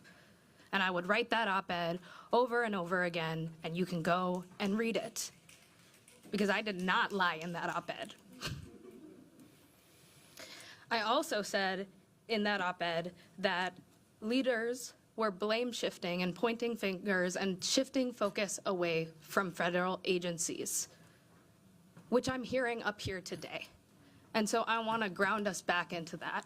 As the city of Minneapolis, in this present moment, we do not have a proper protocol. We do not have a proper systemized communication channel. We do not have clear plans enterprise-wide on how we will be resilient enough to protect our immigrant community. It was said that our police policy is stronger than the separation ordinance. And I will just state within the report, it says, permissible under the separation ordinance and current policy for MPD to assist federal agencies, this includes ICE. So that indicates to us that there are some major gaps here, some issues in resiliency. And going to the separation ordinance, why myself, Councilmember Chavez, Councilmember Chugtai, Councilmember Osman, Councilmember Wansley? Sure. She's been a big assist. Why we authored it is because it is an ordinance in amber, right? It is in a different time that does not meet this moment, 2003. And I want to make sure that doesn't get lost here. And as council members, we have made efforts before to try to ring the alarm bell and say, let's make a change, and now we have it right in front of us. So I see that as a tangible action. Our separation ordinance assumes that there's going to be a good faith federal government that's going to tell us, hey, we're doing immigration enforcement. That is not the case. Our separation ordinance in some ways assumes that immigration customs enforcement is only going to do immigration enforcement. That is not the case. Our separation ordinance does not have a mechanism in which if MPD is involved or the city is involved, how that's supposed to be reported and documented and collected and overseen. There are some really big questions here that we have to address. I just kind of want to close by saying, I hope everyone that came here today can take some time to take a look at the after action review that's available in print copy here, but also now made available publicly online. I know we're in the age of social media and the age of scrolling, but take some extra time to read it and reach out to your council members, reach out to your mayor, and hold us accountable. Ask us to do better for our city with you, do better for our immigrant community members. There is a lot of power here to do so. And also there is so much power at the executive level to arrange operations, to communicate with council members, to communicate with constituents, to put a procedure and a protocol together. As far as police policy goes, no city council member can legislate police policy. That is only the mayor of Minneapolis, and sounds like there's quite a bit of work to do there as well. So again, I appreciate you taking the time. Your voices, after this public hearing that will take place today, they need to continue to come to City Hall. Thank you. And next up is Council Vice President Chartai. Thank you, Mr. Chair. You know, I wanted to, I had a chance to confer with the city attorney about this right before, or right after the question was initially asked of the city auditor, but, you know, there are 3 employees in the legislative department that are referenced in this report, and their actions or presence at the intersection of Lake and Bloomington on June 3rd is referenced. All 3 of those employees took a sick day, or took PTO that day, a vacation day that they are, that is a protected right that they have as a condition of their employment.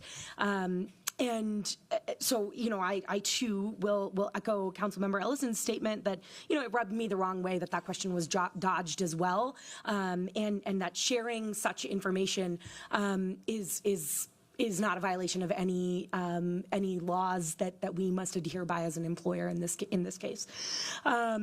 You know, I think there's been a lot of discussion about the role of the city and city employees in what happened at that intersection that day. But, you know, something I just really want to lift up is by the time I arrived on the scene, there were hundreds of residents of this city that were at that intersection, that were standing alongside and gathering alongside our immigrant community that lives there, lives in that area, works in that area, frequents that area, and of the hundreds of people that were there, certainly there were several city employees, as has been referenced. But you know, around the country in this moment, we are seeing actions like what took place in our city, and far more escalatory ones in cities around the country where you know, the Trump administration is coming in and terrorizing and bullying and intimidating and disappearing members of our community. That's a really scary time that we're living in. And in different ways, people are stepping up. And what I saw, and I think is important to highlight in this moment, is there were hundreds of people that had the courage that day to show up on scene. Every 13 one of you could have done that too, but only some chose to show up. And I will say, I think there are so many employees, you know, that work in the public sector in our city. Only some chose to show up. That's a form of public service to me. I want to commend them for applying that to themselves. It's a form of patriotism to me to show up for those who are marginalized and to take those types of risks on yourself, on your reputation, on your career, to put your body on the line for those who are quite literally under threat of deportation and mistreatment and abuse by a government that's supposed to protect them in the first place. I'm proud of that, and I think we should all be too. Those are not actions that should be mischaracterized in any type of way. Those are not actions that we should talk about in a negative context in any way. Those are Minneapolis values playing out in real time. Councilmember, those are Minneapolis values to stand up for immigrants playing out in real time. Thank you, Mr. Chair. And thank you. And lastly, nope, just kidding. And next up, we have Councilmember Jenkins. Thank you, Chair Chavez. I guess, I mean, I don't know how to frame everything that has been said about the horribleness of people being disappeared is all true. The fear that's in our community is all true. I'm grateful for this report. I'm curious, Mr. Timmerman, if you can just speak to what would be the risk of MPD not showing up at an event like that? Welcome. Chair Chavez, Councilmember Jenkins, I think it's maybe a fine balance of rhetorical question there, because I think the answer is clear that the risk in a situation like this of Minneapolis police not showing up is injury, harm to our community members, to property in our community. I think that what I have not said in this way in the report, but I will say now, and I've said it to others, is this gives us an opportunity to think about which direction we want MPD's toes pointing if ICE comes back into our community to enforce immigration matters. The risk is real. You're welcome. And next up, we have Councilmember Vito. Thank you, Chair. I just want to say, I appreciate those who use their bodies to show up, but that's not everybody's way. I choose to use my resources, my relationship, my mind, other tools that I have to show up for immigrant families in my ward. This day happened, but there's so many other things happening with our immigrant families in Minneapolis right now that I am proud that I helped those families work through and continue to work through. So why some chose to go that day, thanks, great, that's on you, but that's what you get to do, and others get to choose how they want to show up for immigrant families. Thank you. And lastly, maybe, nope, just kidding. Next up, we have Councilmember Ellison. I think Councilmember Jenkins' question is a really important one, but the response made me question, how are we defining risk? Are we talking, I always think of legal risk, financial risk, that's how I think of it. And so I feel like the question's a little bit unanswered of like, what is the risk? And maybe the answer is we just don't know. What is the risk if MPD doesn't show up? But you know, like sure, like sort of this ethereal like way that we discuss risk colloquially, maybe that's a good response. But I'm thinking as the city, as fiduciaries, as I'm thinking legal risk, financial risk. Do we have a response for that? I don't know if you're asking the city auditor or. If you know. Chair Chavez, Councilmember Ellison, this entire book lists risks to a government organization. I'd be happy to send you the electronic link for it. How do you mean it here in relation to your response to Councilmember Jenkins' question? I mean, it's not ethereal, Chair Chavez, Councilmember Ellison. There are real risks that are documented that government auditors review, consider, and communicate on. And to Councilmember Jenkins' question, the risk is to life and property. The risk is to financial impact, but more than anything else, the risk is to reputation. Our staff's behavior, whether that's city council staff, whether that's the chief of police's staff, has real effect on reputation of the city. And as I said on the front end of this presentation, I took this job to help instill and rebuild trust in our community. Reputational risk is a real risk, and it's something that I am very serious about in how I choose my words. So believe me when I say the words that I chose for Section 3 could have been different. Sure. So reputational risk is how you're defining it in that specific answer. That's helpful. It's how the government audit standards define it. It's reputational. It's life. It's property. It's financial risk to the city. But whose life and property, right? We got residents responding to who are protesting federal actions that we have every right to question, that precedent puts us in a position to question, puts the community in a position to question, and then MPD gets called by those forces to come and respond to community members. And I'm just kind of wondering, when we think about risk in that sense, are we thinking, okay, well, there's financial risk, there's exposure, litigation exposure, if we don't respond to the federal government? Are we thinking, I'm just kind of wondering if that was played into your answer. It sounds like, no, you're thinking reputational risk. Maybe my question's more appropriate to the attorneys, not here, but just maybe that question's more appropriate to the attorneys. But your answer, you're thinking reputational risk. That's helpful. Thank you. I also said financial risk, risk of life. I had a much more lengthy answer than that. Thank you. Next up, we have Councilmember Palmisano.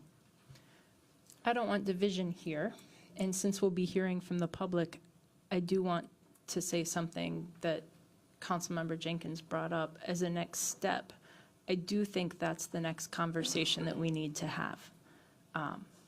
Do we want MPD to show up whenever ICE is in our community? ICE is a broad organization. They do more than immigration pushes, in this case, a criminal investigation, but it's confusing. It's confusing when people show up with that on their back. The auditor said life, property, reputation. We cannot leave people thinking that we didn't show up for them. MPD said they showed up because they were called to be there.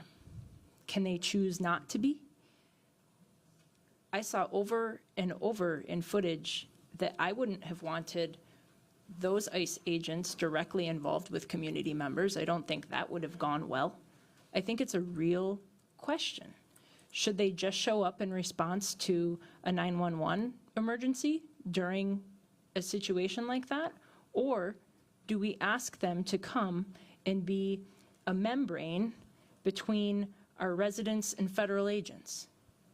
That's what they did.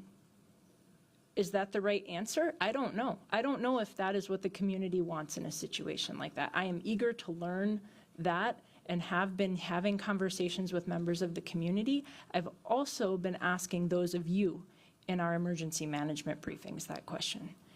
And I think that maybe the way we productively use this is, what would we have done different next time? What would we ask MPD to do different? Do we want them as a membrane between federal agents and our community or not? I think that's a very honest kind of inquiry out to people, and I appreciate that different people have different answers to it. Thank you. Thank you. And hopefully, lastly, we have Council Vice President Chuck Tye. Thank you, Mr. Chair. I'm actually, this discussion around risk really caught my attention. So, looking at this timeline, I see that at 11:14 a.m. that day, or 11:19 a.m. that day, I apologize, that the Homeland Security Investigations, HSI, and the Federal Bureau of Investigations, FBI. And again, HSI is a agency of the Department of Homeland Security, just as ICE is an agency of the Department of Homeland Security. HSI conducts investigations, ICE conducts enforcement action. They work hand in hand together. So 11:19 a.m., they request the presence of MPD. MPD then shows up on the scene. Let's talk about risk here. Can you talk to me about what you believe the risk is, reputational, financial, or otherwise, of the residents of our city who ultimately foot the bill for all of this, and ultimately we are all accountable to, the residents of our city seeing their local law enforcement agency appearing to collaborate with ICE, the Department of Homeland Security, and HSI?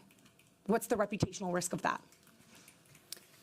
Chair Chavez, Councilmember Chugtai, I can't speculate to that because in order to remain objective and independent, I cannot think or speak on behalf of other people. What we do is we look at legal criteria, whether that's state law, city charter, city law. Do I have personal opinions? Yes, but I can't share those because I have to remain objective and stick to legal criteria to compare actions against. I really appreciate that, and really appreciate that you have a really rigid role around maintaining objectivity. I'm not going to ask you to speculate on your personal opinions on this matter. I will just say I am a resident of this city. I'm an elected leader of this city, and to me, the reputational risk that is incurred by this institution when it appears that this institution is aiding the Trump administration in demonizing this community is substantial. It is substantial and like should be avoided at all costs if we can ever help it, should be avoided at all costs. We want our residents, when they're experiencing crisis, to actually call 911. They're not going to do that if they believe that will result in federal enforcement action of any type. But in particular, federal enforcement action around their immigration status or their neighbor's immigration status could be further exacerbated by calling 911. We hear people say that all the time, in fact, right? Like MPD often, when in community, says, no, please call 911 when you're in a moment of emergency, because people opt out of doing so for several reasons. And so I really wanted to make mention of that risk, that reputational risk, that literal risk that this institution incurs by seemingly, not actually, right, because this report says otherwise, seemingly aiding a demonic federal administration. Chair Chavez, could I follow up on that? Yes, please. Thank you. Councilmember Chugtai, thank you for that. And really what I just wanted to say is thank you for bringing a conversation forward about the separation ordinance. I mean, clearly there are a lot of people that are interested in contributing to that conversation. I hope that the information in this report also helps contribute to those deliberations. And if there's no other questions, feel free to follow up with our office if you want additional detail or even a sit-down conversation. Thank you. We have another person on queue, Council I tried. Almost there. Hopefully I'll be the last. Thank you, Chair Chavez. I just wanted to kind of expand the context here just a little bit, and kind of in keeping with the role of audit. Audit's job isn't always to do these individual investigations of individual incidents, but oftentimes we'll do an individual investigation of an individual incident to highlight broader contextual issues from a policy perspective. And I couldn't help myself but to go back to the after-action review from the George Floyd uprising. And I want to give our community time to speak, so I'm not going to read it verbatim, but essentially highlights the exact same problems. Failure to communicate by city officials, the community be left in the void, council members left in the void, the community having to create informal channels to communicate with each other to keep each other safe. That's happening right now. There are organic, text chat groups where rapid response is happening in the community because their government is failing to meet this moment right now, and our community is meeting this moment. These are things that were highlighted 5 years ago, and we spent the better part of our first term in office learning about all of the new trainings and new learnings that we were supposed to be applying from that after action review, and I couldn't help but connect that to January 3rd. I couldn't help but connect that to the assassination of Melissa Hortman. I couldn't help but connect that to the killing of Amir Locke.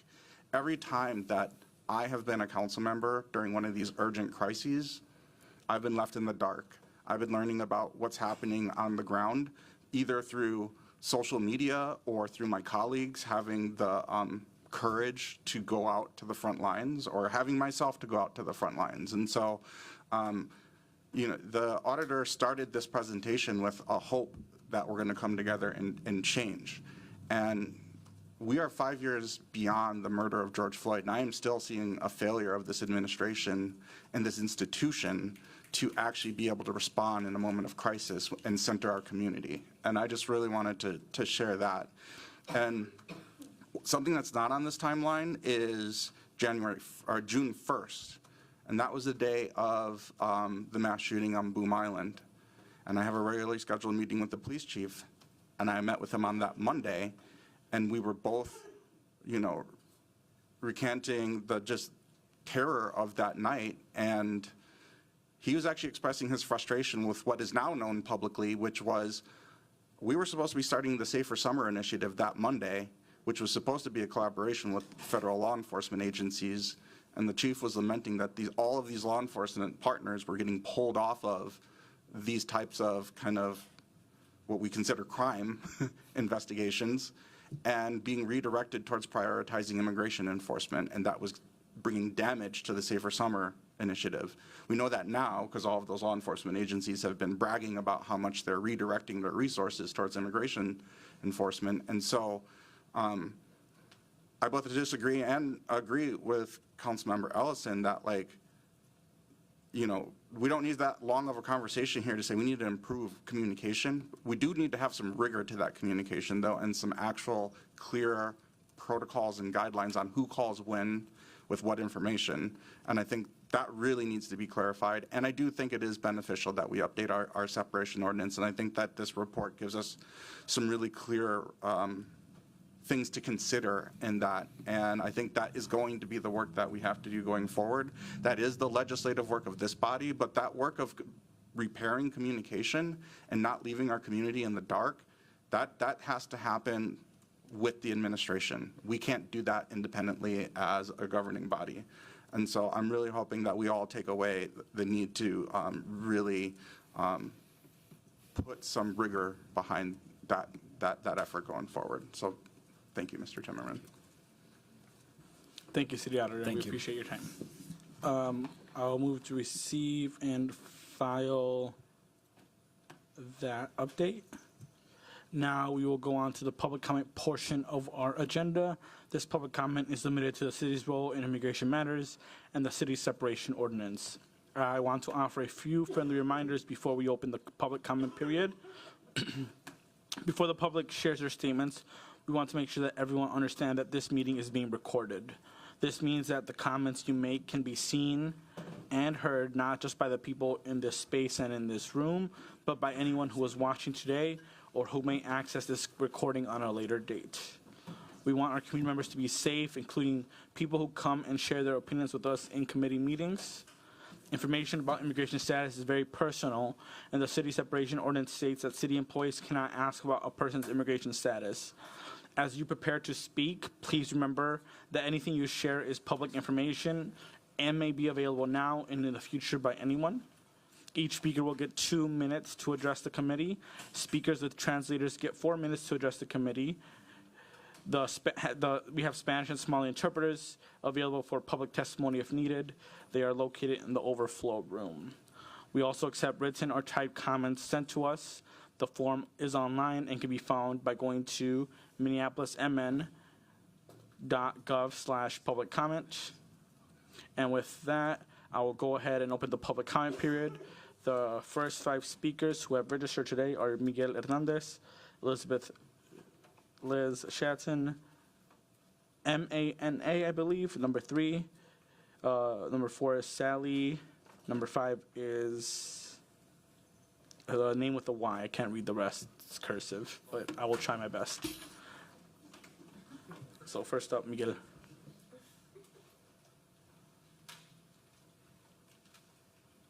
Welcome. Hello, Council. My name is Miguel Hernandez. I'm a resident of Ward 12 and a business owner in Ward 10. I'm here deeply, deeply disappointed with how this council and MPD and the mayor's office acted on June 3rd. I was there on June 3rd. I live in that ward. What I saw there was police eager to help federal agencies.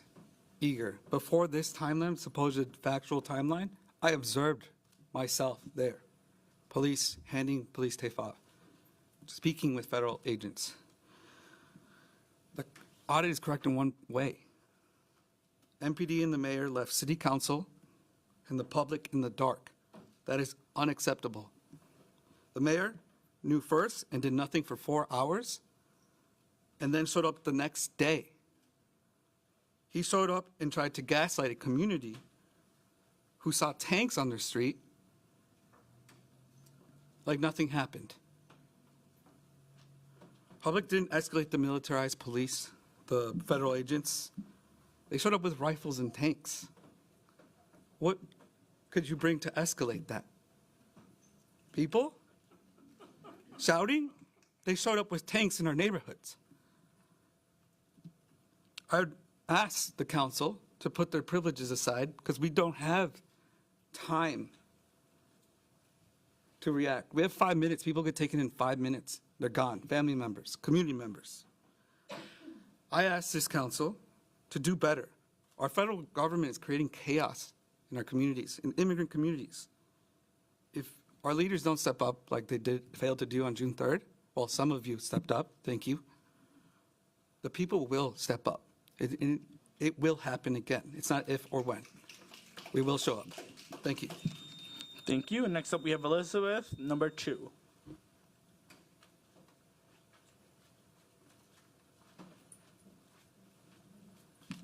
Good afternoon, council members. My name is Liz Zanton, and I'm a resident of Ward 10 and a member of the Minnesota Immigrant Rights Action Committee, or MIRAC.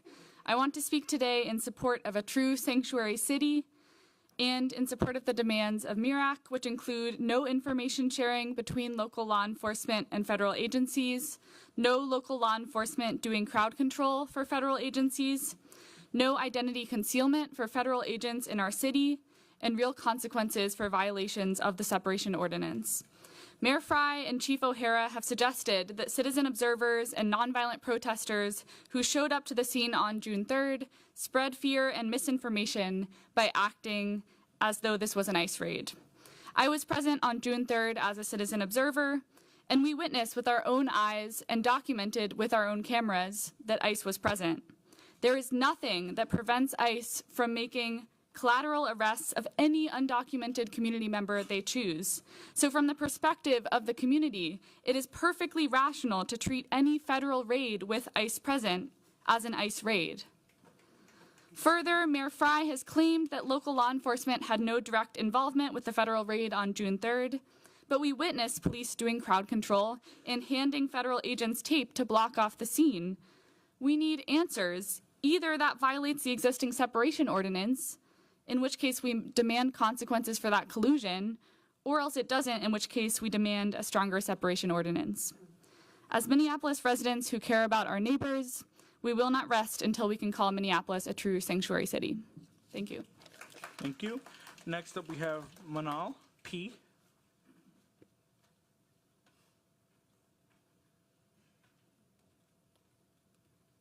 Welcome. Thank you. Good afternoon, council members. My name is Maria Penrice, and I live in Ward 10.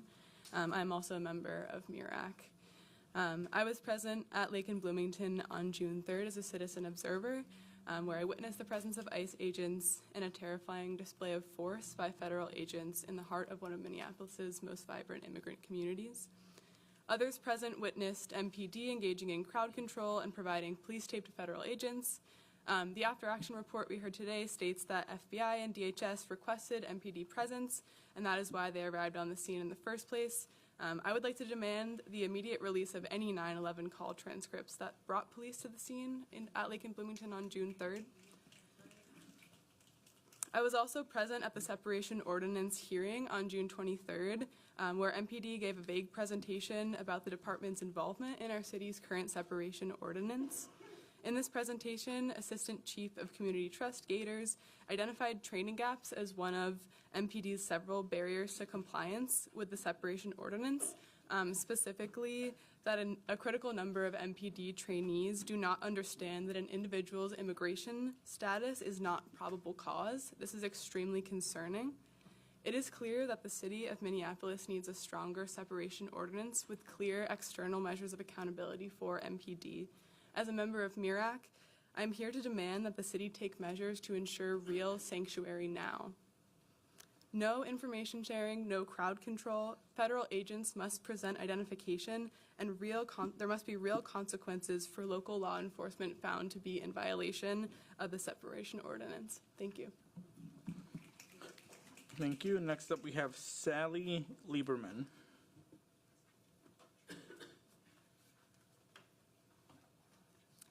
Thank you for this opportunity to speak. I'm Sally Lieberman, Ward 12. I'm here as an individual to support MIRAC's demands today.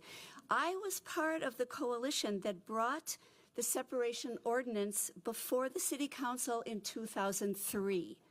Part of the context at that time was that there was a vast expansion of the federal capacity for policing and surveillance at that time under what was called the USA Patriot Act. And passing the ordinance didn't just happen. It took some hard work to convince the council members at that time that it was the right thing to do. Fortunately, the council members chose to listen to the community. And I believe Minneapolis has been, although things, as we know, are far from perfect, a better and safer city for having that ordinance in place. We are now facing new unprecedented challenges from the federal government, and it is clear that we need to strengthen our ordinance. I want to say, listening to the report today, something I found very disturbing is that I believe there was a subtext that the reason the city needs to communicate better and respond better is because there might be civil unrest. That is not what this ordinance is about. This is about situations where there is a serious threat of civil harm to the rights, the safety, the dignity, and the persons of our immigrant neighbors. That is the threat. I also want to say that I was at Lake and Bloomington on June 3rd, and I was not there because of misinformation. A lot of things were not clear at that time, but what I knew was ICE was there, armored vehicles were there. Thank you. Armed federal agents were there, and that was all I needed to know to be there. Thank you very much. Thank you. Next up, we have Yan, and then Julia, and then Sophie, Sasha, and Kelly. So, hi. Good afternoon, council members. My name is Yan Chen. I'm also a member of MIRAC. However, I want to address some things that I witnessed as an individual private citizen on June 3rd. When I arrived at noon at Lake and Bloomington, masked agents wearing ICE and HSI uniforms were present. The federal agents were there in militarized combat gear and armored vehicles. They did their very best to intimidate us. Furthermore, MPD officers ordered me and other community members what to do to the benefit of federal operations. It was deeply unsettling to read city officials, including Mayor Fry and Chief O'Hara, directly contradict the innumerable eyewitness accounts and videos. And to add manure to the fire, I later listened to Assistant Chief Gators give a presentation lacking in any detail. Who is eroding the public's trust in law enforcement? The people who live in the affected communities, frequent the businesses, and witness the events from start to finish? or state actors who blame us to save face. As a member of MIRAC, I demand that the city expand the separation ordinance. No collusion with federal agents at all, including the observed handing of police tape and communicating information in casual conversation. No crowd control, because I and others were forcibly moved by MPD on June 3rd, but MPD was not controlling the feds or the sheriff who were assaulting unarmed civilians like myself. No cover-ups, because law enforcement should identify themselves to civilians, and yet in the city, we have operations of a secret state police. In German, that translates literally as Geheimstaatspolizei or Gestapo. We need real consequences for officers and city officials who act in benefit to federal agents, and especially for those who invalidate the experiences of people, the people who are always there first and who be there long after law enforcement has left. Thank you. And next up we have Julia. And I'll remind the public, because we have a lot of people that signed up, to please keep it to 2 minutes. If you go over 5 seconds, I'll let it go, but I'll cut you off right after that. Thank you. Hello, my name is Julia. I'm also a member of MIRAC. In regards to if we want police to be present during ICE operations, the answer is no. I am a teacher, and recently we all received an Amber Alert about a young girl who's missing. That's my student, Victoria Jackson. She's 12 years old. We need police to be looking for missing kids. We don't need police to be disappearing children's parents. To be clear, in the last several months, we have observed federal law enforcement and military forces being used to crush dissent and terrorize immigrants and their allies all across the country. HSI and ICE are disappearing our neighbors before our eyes with no accountability. The FBI, National Guard, and the United States Marines are ordered to harass and assault anyone who stands against the federal government's campaign of fear. Now more than ever, it's crucial that Minneapolis' separation ordinance functions to ensure that our local police do not become another tool used to suppress dissent and instill fear in our communities. But on June 3rd, we saw that MPD and Hennepin County Sheriff's Department, they're all too ready to assist the federal government in showing that they can do whatever they want, to whomever they want, whenever they want in our cities. They showed up with weapons of war. They hid their faces, they brutalized protesters, and many refused to answer the community who showed up to demand accountability from them. MPD and Chief O'Hara fought the very people they're sworn to serve and protect, so they could instead side with the gunmen invading our neighborhood. We demand that Mayor Fry hold MPD and Chief O'Hara accountable for their abuse of our community on June 3rd. We condemn the use of violence and weapons of war against our neighbors, standing up to the horrors of this nightmarish Trump administration. Thank you, and please help us find Victoria. Thank you. Next up, we have Sophie Breen. And then it's Sasha, number 8, Kelly, number 9, Aaron, number 10. Welcome. Hi, my name is Sophie Breen, and I'm a resident of Ward 8 and a member of MIRAC.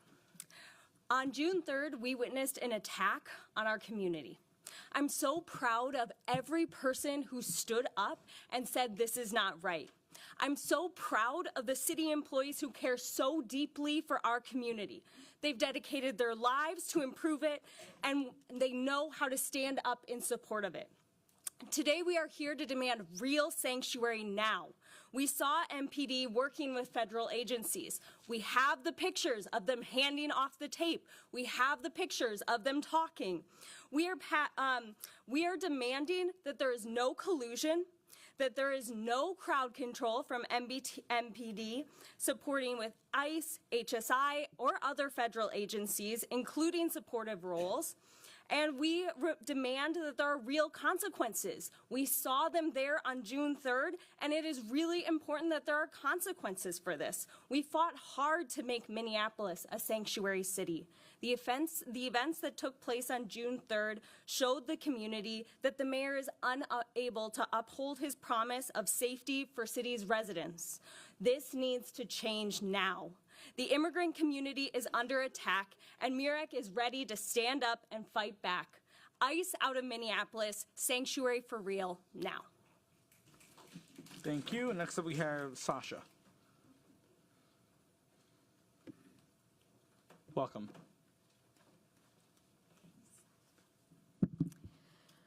My name is Sasha. I'm a resident of Ward 12, and I have been a naturalized citizen in Minnesota for 50-plus years. I represent myself, and I was at Lake and Bloomington on June 3rd. It is not normal that people are hiding their faces behind ICE, Border Patrol, and Homeland Security badges. They're kidnapping people with no criminal record off the streets, in schools, in hospitals, in their homes, or after immigration court appointments.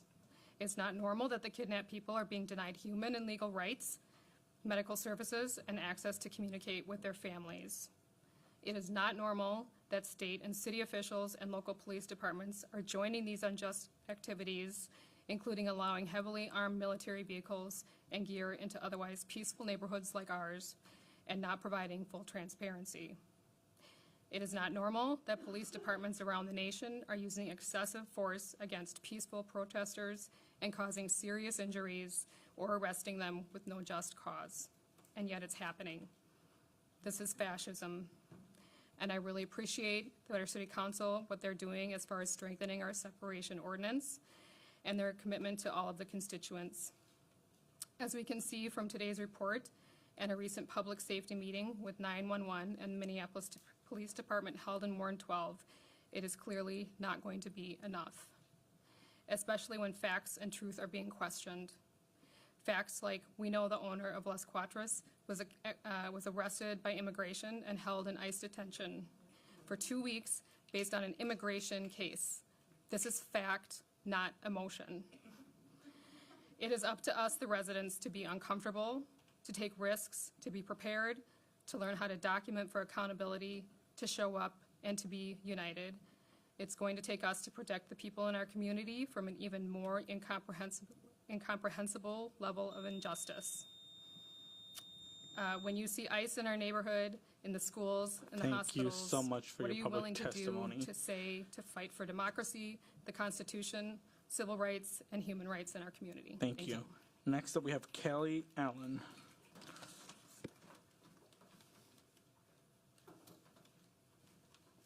Welcome. Hello, my name is Al. I'm reading this on behalf of Kelly, who had to leave. I'm in Ward 9. I'm an organizer with the Minnesota Immigrant Rights Action Committee, or MIRAC, and a Minneapolis resident. I want to see Minneapolis enforce and expand its separation ordinance, preventing city police from carrying out federal immigration enforcement. ICE's immigration enforcement in Minneapolis destroys our communities and affects all of us. The cruelness of family separation caused by ICE kidnappings and deportations causes needless suffering. Kids are left without parents, immigrant-owned businesses are abruptly closed, and people are detained and deported where they cannot access the needed medical care. No employee of the city of Minneapolis should promote this cruelty. I was deeply disappointed and disturbed when I saw how Minneapolis police assisted with a federal enforcement raid in June that included ICE and other agencies like the DEA that Trump has authorized to carry out immigration enforcement. Even worse, Minneapolis police jumped into this raid that took place on Lake Street, where a short 5 years ago they garnered shame from across the world for brutalizing protesters. I want to see an immediate end to the violent crowd control tactics Minneapolis police have used or assisted federal agents in using against peaceful protesters. Collaboration with ICE does nothing to increase community trust in law enforcement. Minneapolis must adhere to its separation ordinance and stop colluding with federal immigration enforcement efforts. We demand transparency about how Minneapolis police have worked with ICE. We want to see real consequences,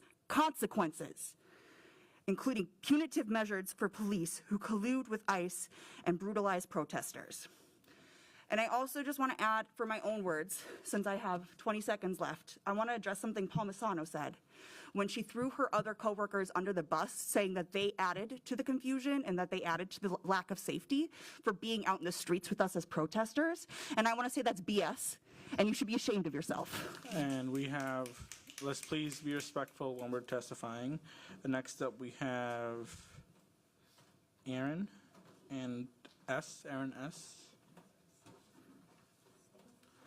Steve, STE, and then we can't read the rest.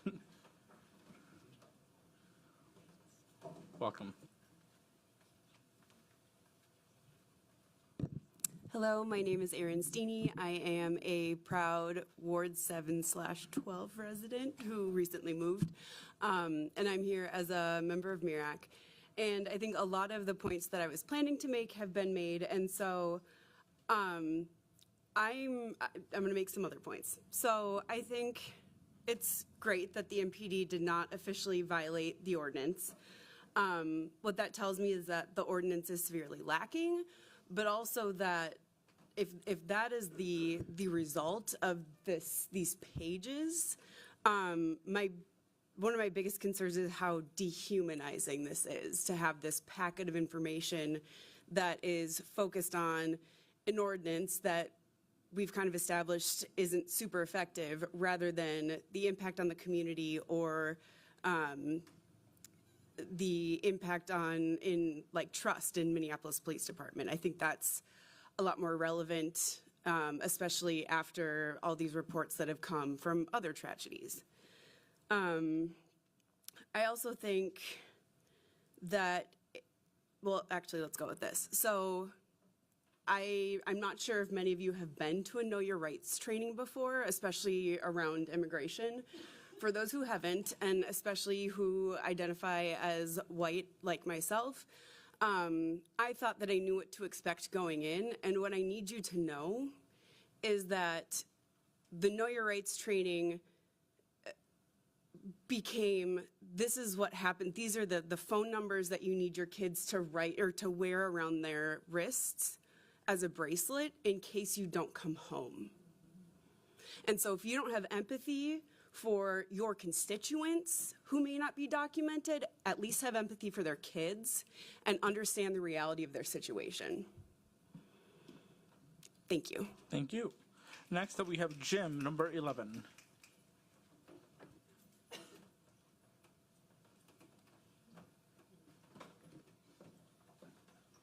Welcome.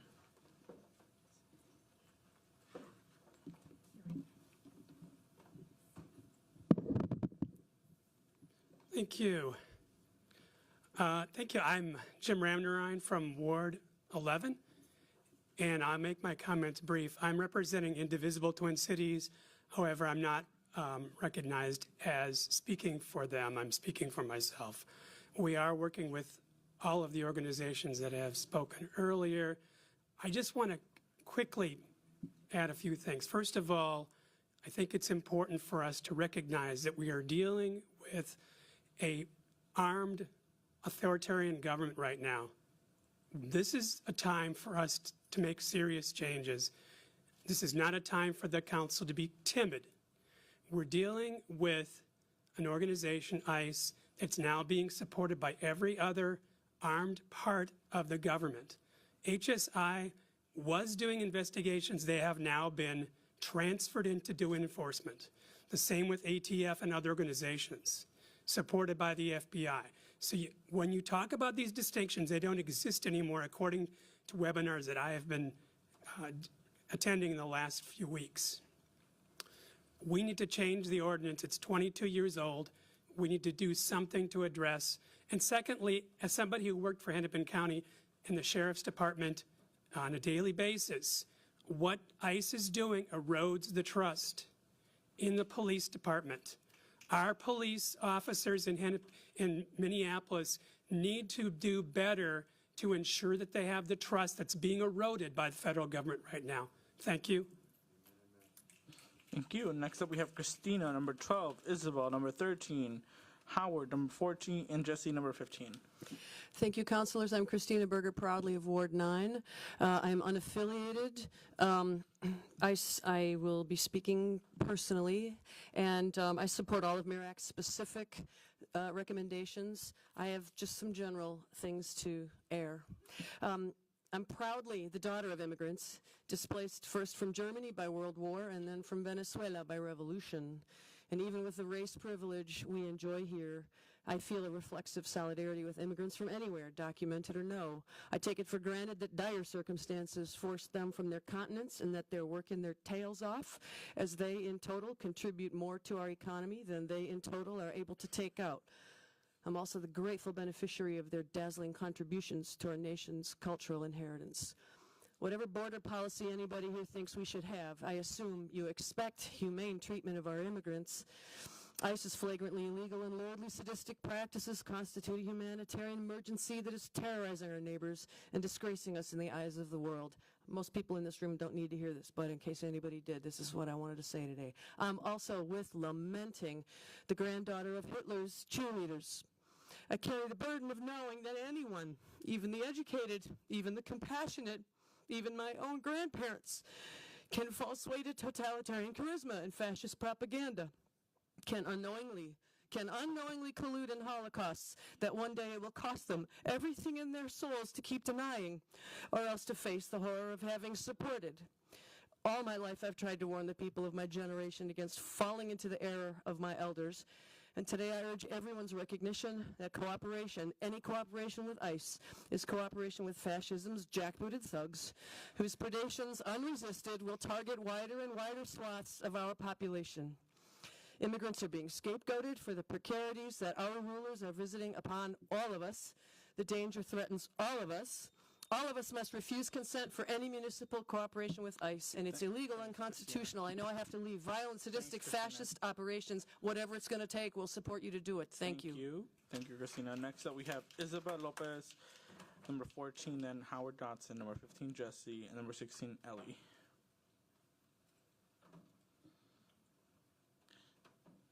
And we might go to 14. Number 14, Howard. Welcome.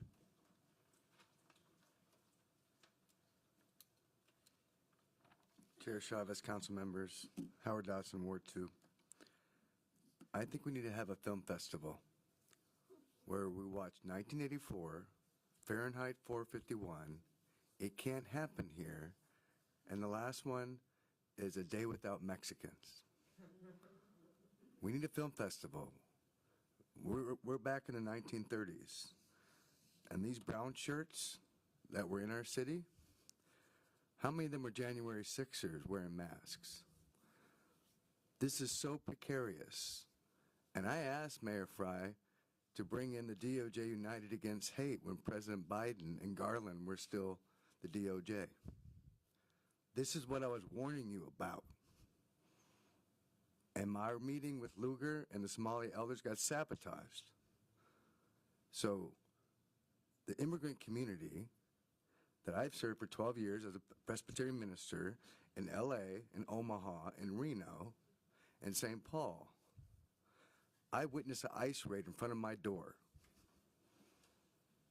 I prayed 2014. I sent you the picture. At the Mercado, I prayed with the Latinos as President Obama announced DACA, executive order. My heart is breaking, and instead of Chief O'Hara, that should have been Mayor Fry down there. You look at LA, Mayor Bass, we need a mayor who's going to show up and protect the human and civil rights of our residents. I asked for the DOJ United Against Hate. Nope. Mayor Fry wasn't down there that day. We need a mayor who's in the trenches right now because we're facing fascism right now. Next up, welcome, Jesse. Hey, everybody. I'm a Ward 9 resident. I want to thank you, Councilmember Chavez, for your being a representative of me, your passion on this issue. I want to thank the first speaker, Miguel, who underlined why the profound urgency of this moment, why we need passion and advocacy on this issue right now. And I just wish I didn't have to ask in the days after that raid whether the mayor, whether the police chief are reading the newspapers or what's going on, right? Because what I saw was this sort of like narrow legalistic defense of like, well, was this kind of enforcement, this was the object, yes, there were all this stuff happening on, but really like we're within the bounds of the ordinance. And I really worry about that because as other folks have noted, like we are not in 2003 anymore. We know there's a lot of documentation that the federal government from the top down is operating outside of the color of law, outside of the rule of law, outside of constitutional rights. They're doing it systematically and regularly. And I really worry that if you're bringing, as a city, a narrow kind of legalistic approach in response to this behavior, you're going to get rolled by the federal government. So I don't know what it was. I don't know if it's like need to catch up with current events or if it's just like a concern about message discipline or whatever, but like we got to move past that. I am asking for the city to substantively engage with this terrifying and scary and very serious and hard moment. And I do not want MPD to be a membrane around federal enforcement that involves ICE. I don't. Anything that's close by, anything that's scary.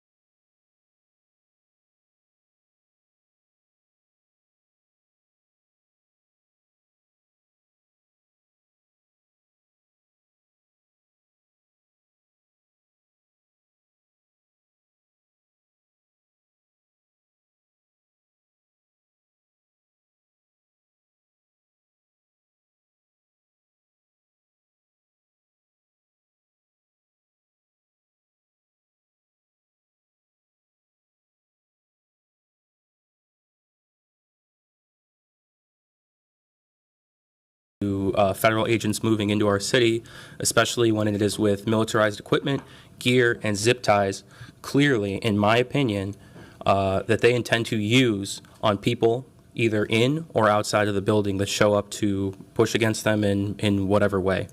And we have a duty right now as a community to band around the immigrants of our community who run this city, who run this country. We do not exist without them. We very often erase the contributions that these individuals have, regardless of their documentation status. And I think it's wrong to also sit up here and hand-wring about involvement of your colleagues in protest and exercising of their free speech. And I mean, it's pretty classic that, you know, people aren't here right now to hear this, but I'd like to clear up the timeline from some of the things that were mentioned. CM Vito mentioned that we're talking about a gap in communication between people. The police chief found out at 10. The mayor found out at 10:45. 45 minutes, first of all, is a long time. I'd like to know what the police chief was doing within those 45 minutes, who he was speaking to. After that, the mayor knew at 10:45. The first I saw of any council member present at that action was after that moment. So all it could have taken was him picking up the phone and calling people. But he has shown time and time again that he is willing to trust the federal government at their word, and he is not willing to trust the word of his colleagues and what they see and go through every day. Thank you. Thank you. Next up we have Isabel Lopez. And then I have Jason, number 18, Marvino, number 19, Kate, number 20.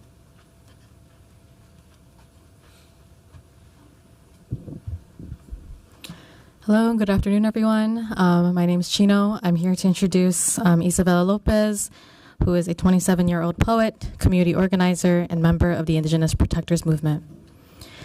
She was violently arrested by the FBI, and her arrest came just days after participating in a June 3rd protest against ICE and the militarized police presence that targeted the Lake Street community. Isa, who was present at the scene, was body slammed and stomped on by federal officers and was not protected by local officials. Isa is here to offer the perspective of someone who is active in community and can explain how agencies like ICE and HSI strike fear into our vulnerable community members, and how what happened on June 3rd is connected to a much larger and older institutional narrative that we need immediate protection from. Dios no les vela.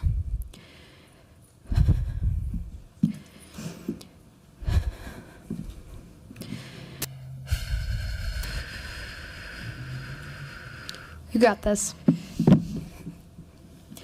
Fear is a chain that this administration has been able to adorn himself since his first presidency, a chain that has been welding into a deeper spiral all throughout this country. Investing in the imprisonment of black and brown bodies is nothing new to the U.S. occupation. It is part of the economy that they have built themselves with and are able to maintain their militant legacy, a legacy that is a cord that they have disguised as roots to these lands. What is happening to brown and black immigrants, folks of indigenous descents all over this country, is more than a form of repression, but a creeping form of apartheid. Apartheid.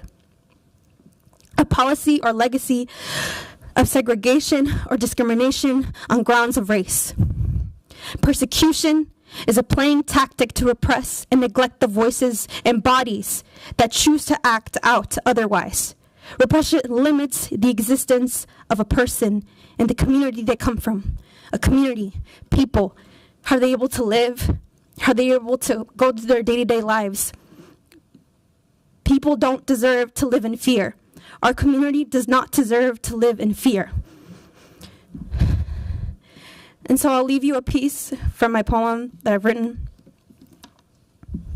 This land is not your land. It is the heartbeat of our ancestors' legacy. They whisper to us to never stop growing, to never stop healing, to never stop loving. Why else would we leave everything we love for an insecure imperial dream? Our dream is to have our descendants remember how to fly just as naturally as the monarch butterfly. We are not your immigrants. We're not. We are the seeds of the descendants that have traded with the original people of these lands for eons of generations. This land recognizes us. This land knows us. This land holds us. Esta tierra nos reconozca. Esta tierra nos conozca. Esta tierra nos guarda. Desquize de Clase Kamati. Thank you. Thank you, Isa. Next up, we have Jason.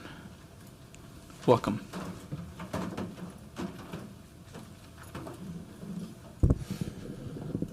Thank you. My name is Jason. I am a resident of Ward 10.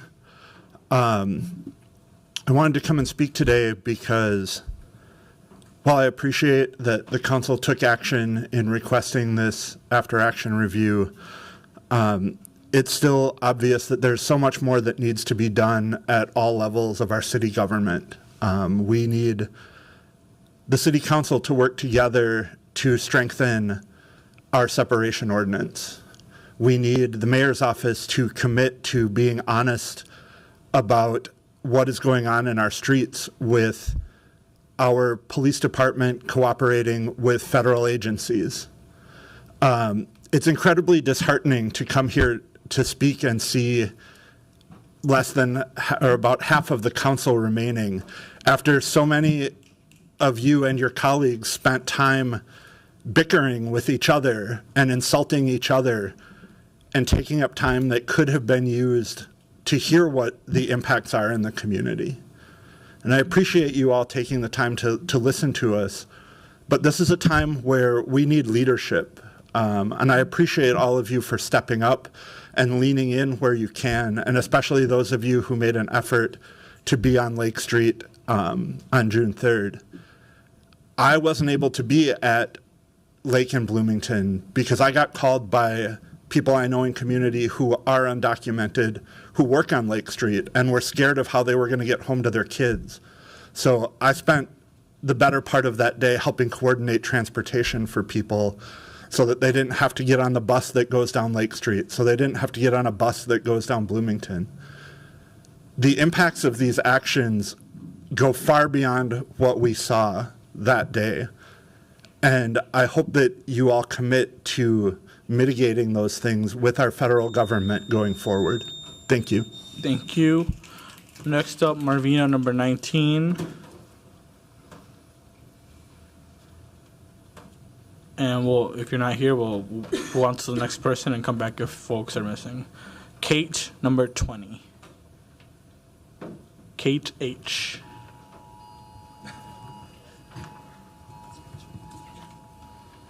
Still? Okay.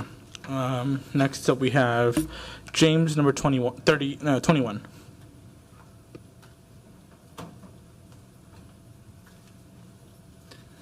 My name is James, and I am frustrated with the confusion in the media and the MPD in particular. They should not be this confused for a situation that was rather clear to most of us. For example, we need more concrete dialogue. I've heard a lot of HSI being used here, and HSI, of course, seemed to be the lead here, but I would say it's similar to everything else that's going on in the country right now. A special task force. That is what they're mainly using in order to abuse immigration rights. In this instance, I would say it is especially concerning how similar and reminiscent of secret police it is. For example, the ATF, their attire looked ridiculous. It looked like somebody just made a uniform the night before. They had something called the Others on, which I have only been exposed to that through extremist groups. So I want to know what they know about that. I would ask them personally. I would ask you, what is our plan? What is your plan? I'd say investigating these every special task force before they get into this country, which is a lot of work, I know, but investigating them beforehand would be ideal. And then how can we trust our authorities, including you, to actually handle this when, for the most part, the communication has been vague? Our communities are leaving because of fear, moving out of the cities. They need to be encouraged and with a gentle approach, assured that they will be protected. Thank you for your time. Thank you. Next up is Peter, number 22. Good afternoon. I'm in Ward 4. Before I speak to the urgent need for cooperation with ICE, let's start with the fact that often surprises people. President Barack Obama deported more undocumented immigrants than any other U.S. president in history. In his administration, over 5.24 million individuals were repatriated either through court order or voluntary. His administration focused heavily on removing those who pose threats to national security and public safety, earning him the nickname Deporter-in-Chief among immigration advocates. In fact, President Trump later rehired Obama's own ICE director, Tom Homan. To lead immigration enforcement efforts, Homan, now serving as Trump's border czar, has made it clear if cities, counties, and states would simply cooperate, especially by allowing them to pick up violent offenders directly from jail, there will be far less need for ICE to conduct operations in our neighborhoods. This is not about politics. It's about public safety and common sense. When local jurisdictions refuse to honor ICE detainers, dangerous individuals are released back into our communities. That forces ICE to go to door in residential areas, increasing fear and tension among law-abiding families and immigrants.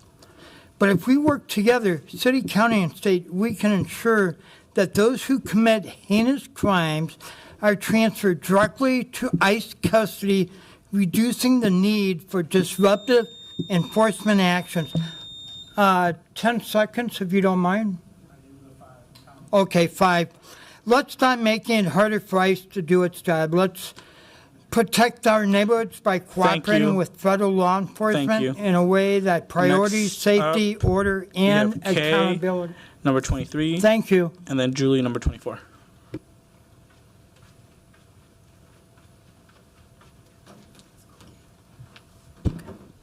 Is this good? Okay, perfect.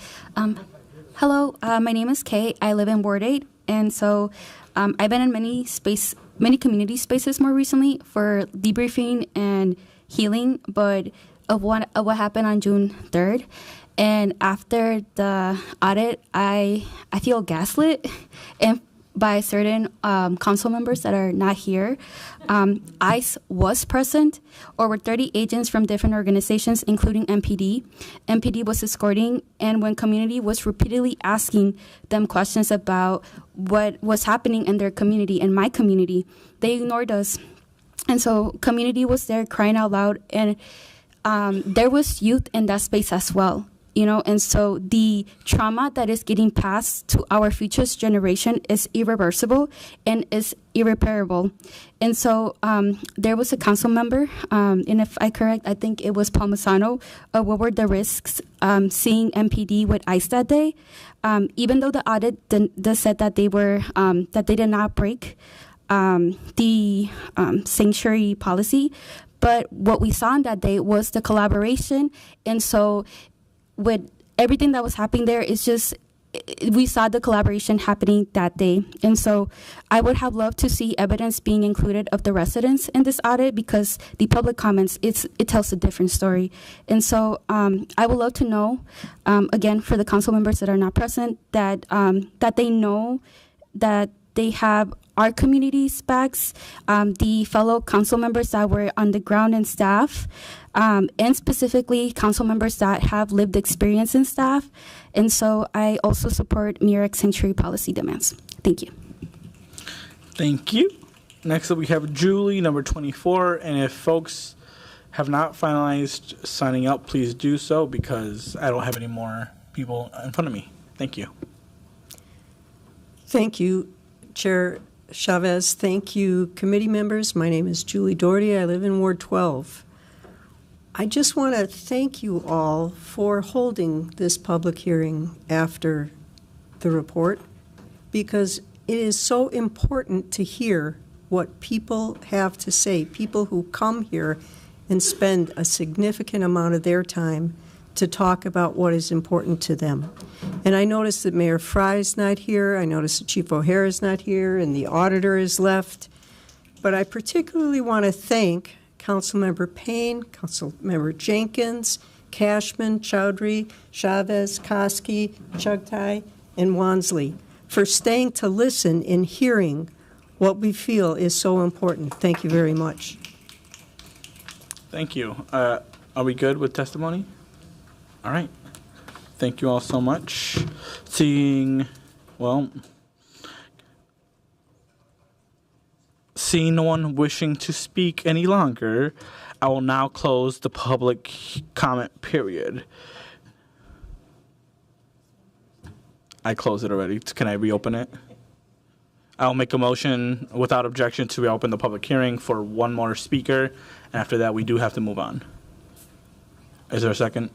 No, well, there's no objection. No objection. Thank you. Okay, thank you. Welcome. So sorry, I wasn't planning to speak today, but there's one thing. My name is Esther. I'm a resident in Ward 9, and I haven't heard anybody say this yet, but it's the only thing that really makes sense to me. The MPD should be defending us from federal agencies. I don't know what other role they could possibly play. If they represent us and our safety and federal agencies do not, then the MPD should be defending us from federal agencies. That should be their role if they show up. Thank you. That's all. Thank you so much, and I agree. So seeing no one else wishing to speak, I will now close the public comment period. Colleagues, we still have not finished the rest of our business on the City Council. Is there anybody wishing to speak? Otherwise, I do want us to move on so we can finalize this. Great. No one is on cue, so seeing no further discussion, may I have the clerk please receive and file those comments? Written and typed comments will be public and available at the city's website tomorrow. With that, is this next ordinance Cal still? Okay, sorry, it's just been a long day. We will now take up the last item, which was continued from our July 22nd committee meeting. This item is an ordinance related to the police conduct oversight. The ordinance will amend, alter, and add provisions related to the police department and its duty structure and oversight. I will also note that a revised version of the ordinance was posted to LIMS last week and is before us today.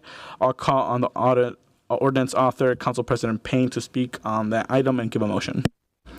Thank you, Chair Chavez.